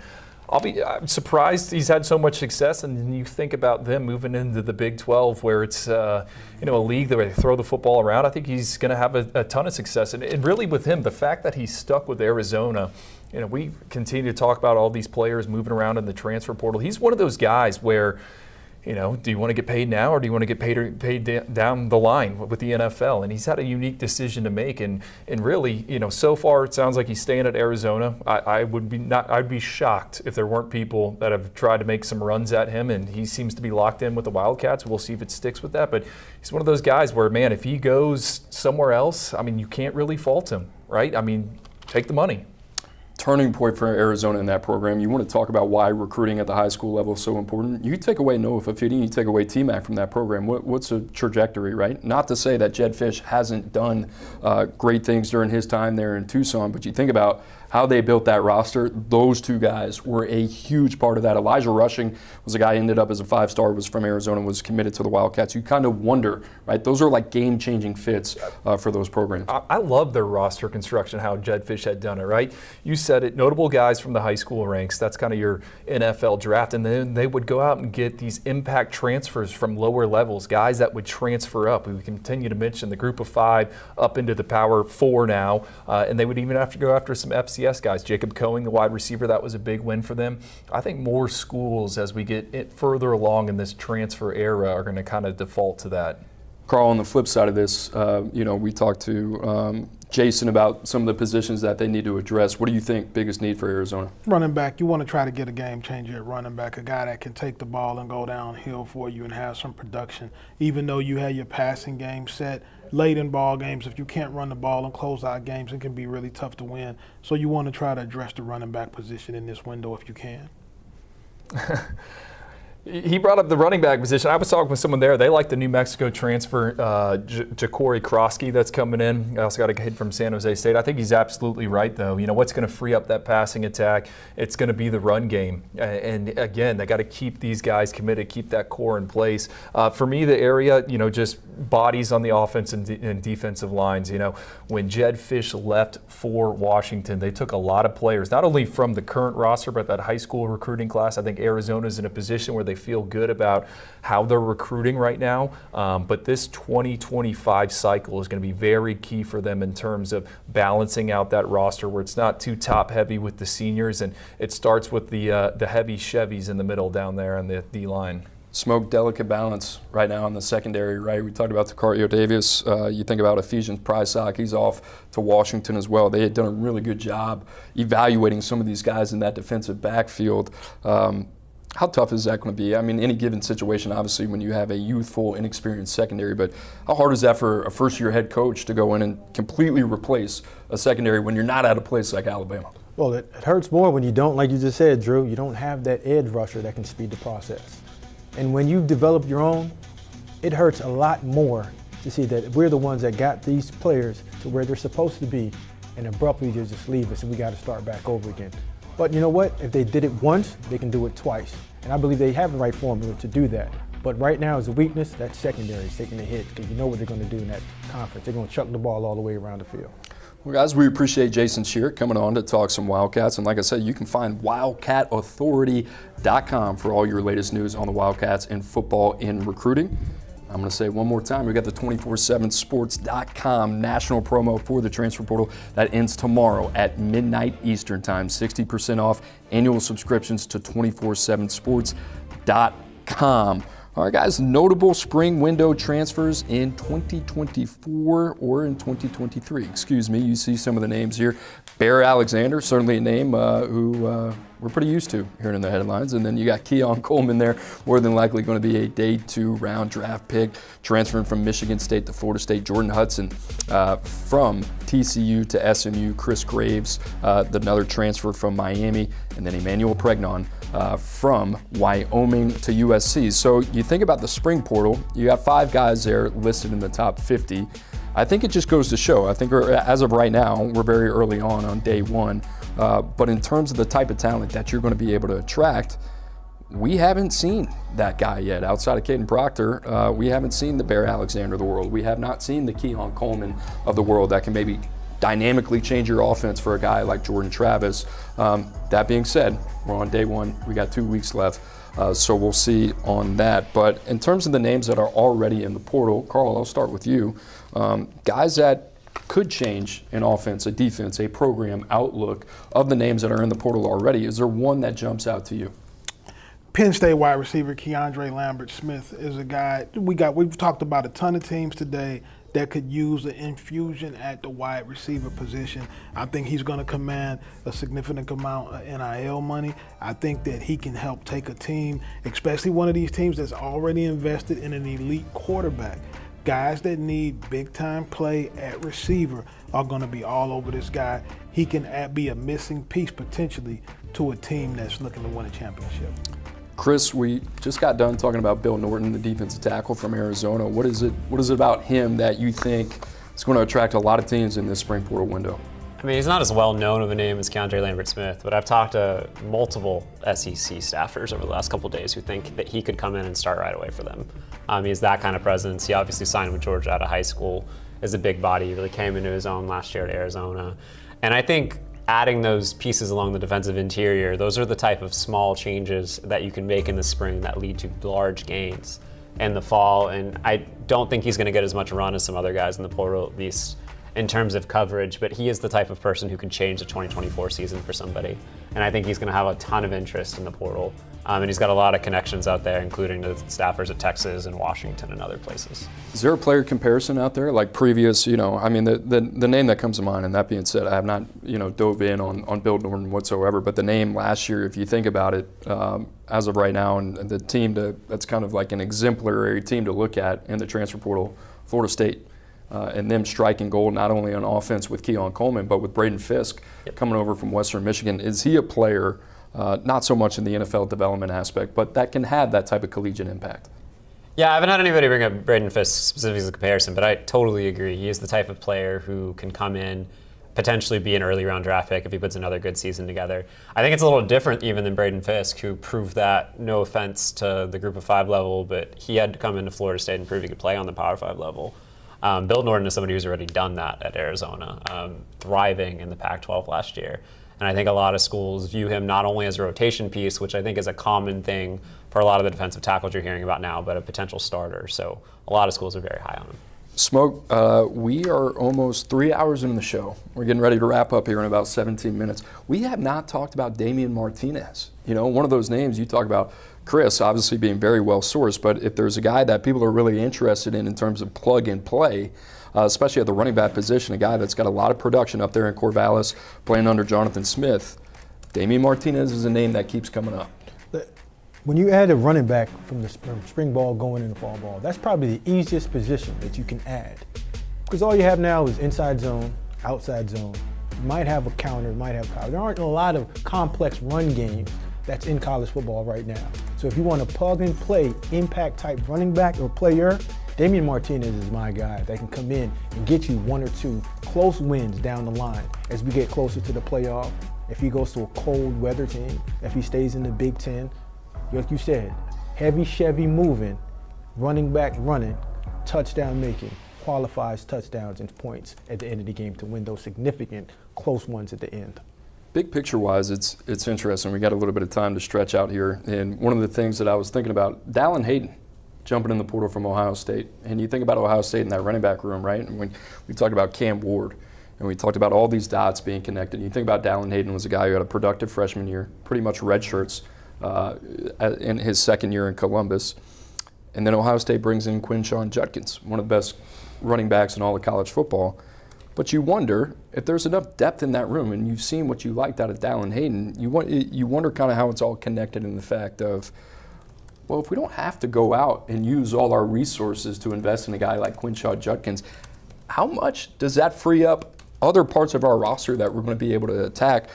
Smoke, is that type of thinking now becoming a reality where it's really, we're not that far away from saying, hey, are we going to overvalue the running back position where, yeah, maybe Quinshon Judkins is an overall positive for us. Maybe he moves the needle a little bit. But in terms of how much more is he going to give us in running back room of, you know, Trevion Henderson and Dallin Hayden, I don't know if it's worth it for us to go get that guy. Well, when you look at the Ohio State offense now with Chip Kelly, we understand what Chip Kelly is going to do. He's going to use 2 backs, but that third back's going to be the quarterback.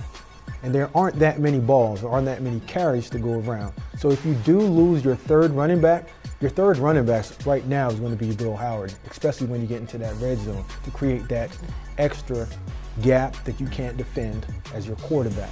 So it's not that big of a loss for them if they lose their third running back because they already have that built in with the package that they just got and also the player that they just acquired. We'll see what happens over the rest of the spring, but Carl, I kind of want to throw it back to you. Not sure if we really got to finish this topic beforehand, but is there one portal addition, maybe from the winter, that you look at and say, whoa, that kind of changes the dynamic of the team? I brought up Judkins, you got Walter Nolan, certainly at Ole Miss as well. The complexion of that roster seems to be completely different as the Rebels are all in. You go down the line, Julian Fleming, right? Could be the best friend that Drew Aller never had. Brock Vandegrift at Kentucky. You can go down and down the list. Is there that one guy that you're looking at that maybe not a lot of teams are focused on, or maybe the guy is getting enough credit because he is going to be that big of a changer? I think that you just said his name. I think it's Brock Vandegrift. Kentucky has been a team that has been very consistent. I know this season that Mark Stoops made some things about NIL and how he needed more support, but Kentucky is a program that has consistently been 8 wins, 9 wins. They can pop a 10 on you every once in a while. I think solidifying the quarterback position at Kentucky is going to really help them. It's not a national championship move, but it's a move towards keeping your program going in the right direction. Chris, from a holistic standpoint, you know, I know it's hard for you to sit there and say oh, well, you know, I cover this, but I actually like what these guys are doing. 1 or 2 teams that have maybe stood out to you? Just from the cycles. I would say, because we're going to talk about it in a little in the next segment, but so far, like in the winter period, what you've seen.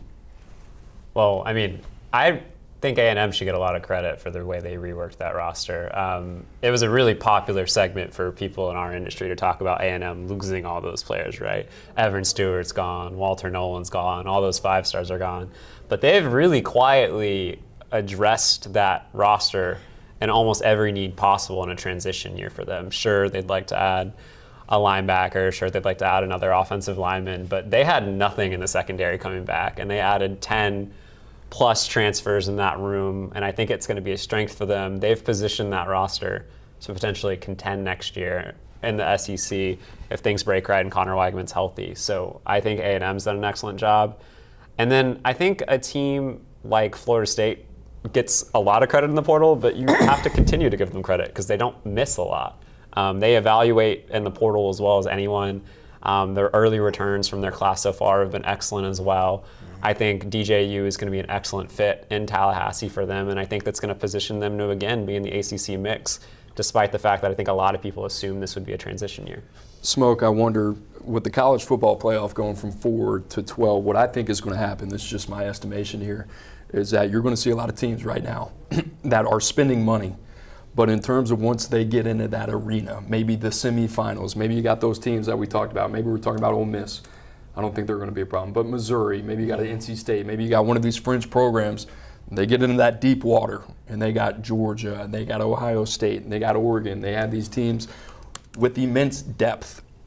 I think the other thing that we're not talking about is how much that's going to change college football. And now where teams are going to say, you know what, we got a barometer on the big stage, and now we know what we have to do to go win a championship. Well, Carl, Coop, you and I had this conversation. The best thing about college football was always every Saturday counts. Now when it's all you have to do is get in the top 12, how many schools are going to start load managing, depending on what your depth looks like? That's going to be a part of what the new college look is going to be. Because if you can't go 8 deep at the offensive line, 8 deep at the defensive line, have a backup quarterback that can come in, after you win 10 games, are you willing to play your best players knowing that you already have a spot in the college playoffs? So that's something new that we have to look at. And as you construct your roster, what you have to do. And when you do go to the coach and say, hey, coach, I know you're old school, and I know you want to go 14 to 20 periods during the season, but we already are in the dance. All we have to do is just stay healthy and get to the promised land and win. Load management, CBA.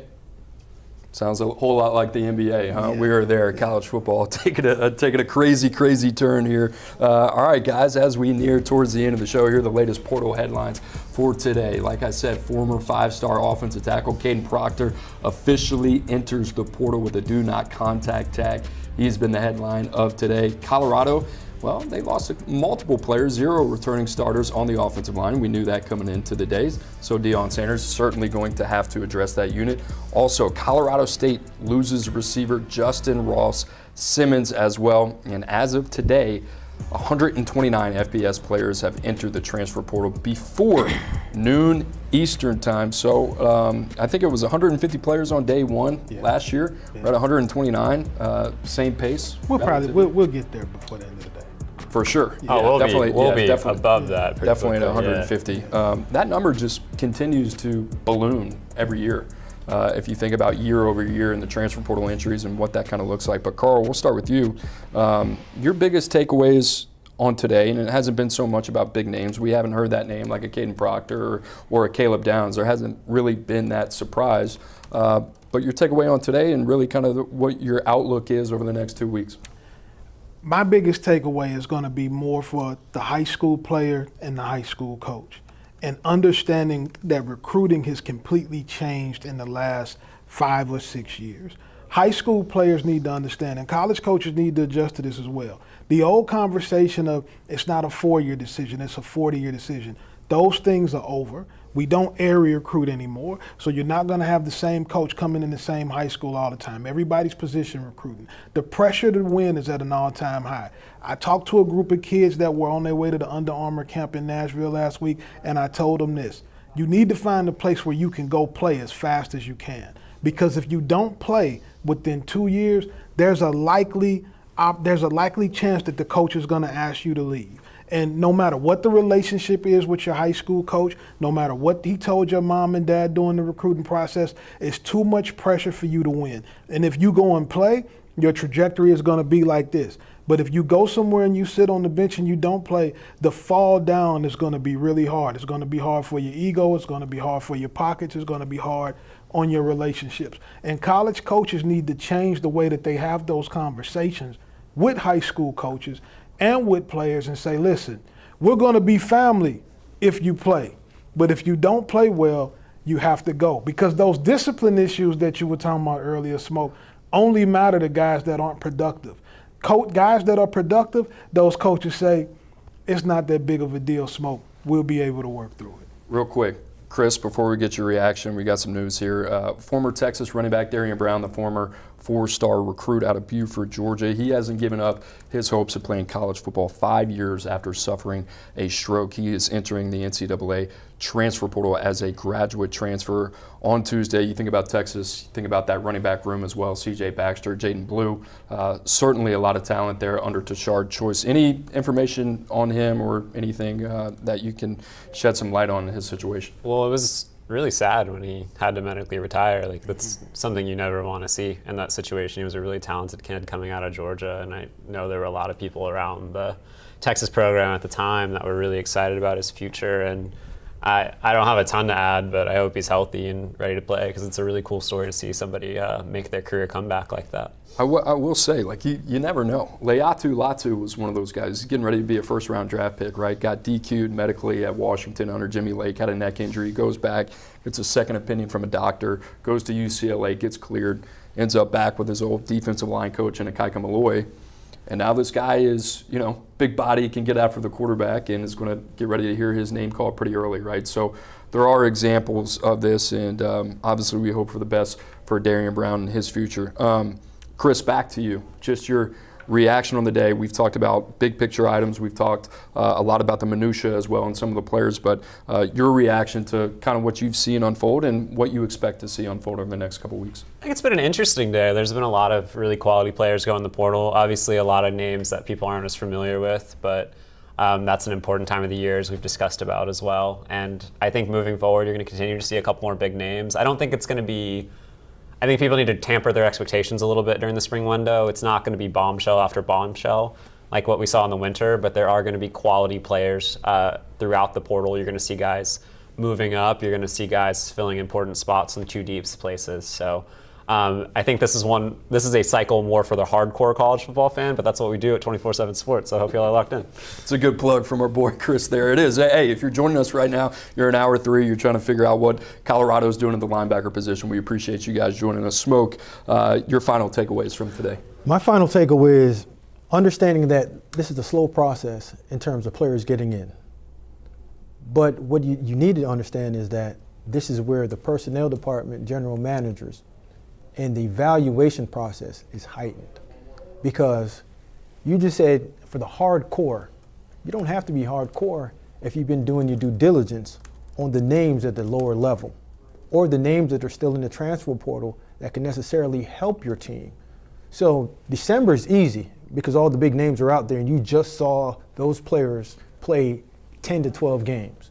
Spring is more difficult because you got to go back through, comb through all of the players, shake out a couple of weeds, go in the lower level to see what player can come in like Florida State did to help elevate your program. So you have to get locked into your personnel department, make sure you're hiring the right people, and put some more pennies, dime, money, and understanding that your personnel department is just as important as your coaching staff and your support staff. I think that's the next movement with this transfer portal window moving like it is now. I think you're dead on. You know, we talk about the CBA and we kind of joke about that, and college football really starting to mirror the NFL and what that's going to look like. I think the other thing about that, Chris, maybe you can expand on this a little bit, is there's legislation right now being reviewed by the Rules Committee talking about being able to say, you know what, our coaches, they don't need to be able to travel on the road. And guess what? There's unlimited count of coaches that we can have that can actually have on-field experience. So those analysts, all those guys, it doesn't matter who the off-field support staff members are, going out on the road. What that does is that's an expanded role for a lot of front office support staff members as well. And the other thing about this is we've seen it already, but you have a pro department, you have a collegiate department at the NFL. That is here now in college football, where you're going to have a college department that only identifies and evaluates other rosters as well as their own, and then a high school department as well. So that's going to be fascinating. College football continues to change right before our eyes. And let's get into this full screen here, and we'll talk a little bit about the top players available. Kadyn Proctor, number one name on the board. We've talked about him. Damian Martinez, Keandre Lambert-Smith, the receiver from Penn State, Jacoby Matthews from Texas A&M, Takario Davis, obviously in a unique situation in Tucson, in Arizona. Nigel Kelly, young, talented pass rusher out of Florida. Brandon Hickman, interior offensive lineman from SMU. Philip Bleedy, we have not talked about today, but certainly a name that's very coveted in the transfer portal. Eli Stowers and Elijah Herring. So there you have it, the top 10 players best available. Shout out to Derek Chain, Clint Brewster, our transfer portal team, doing a tremendous job there as well.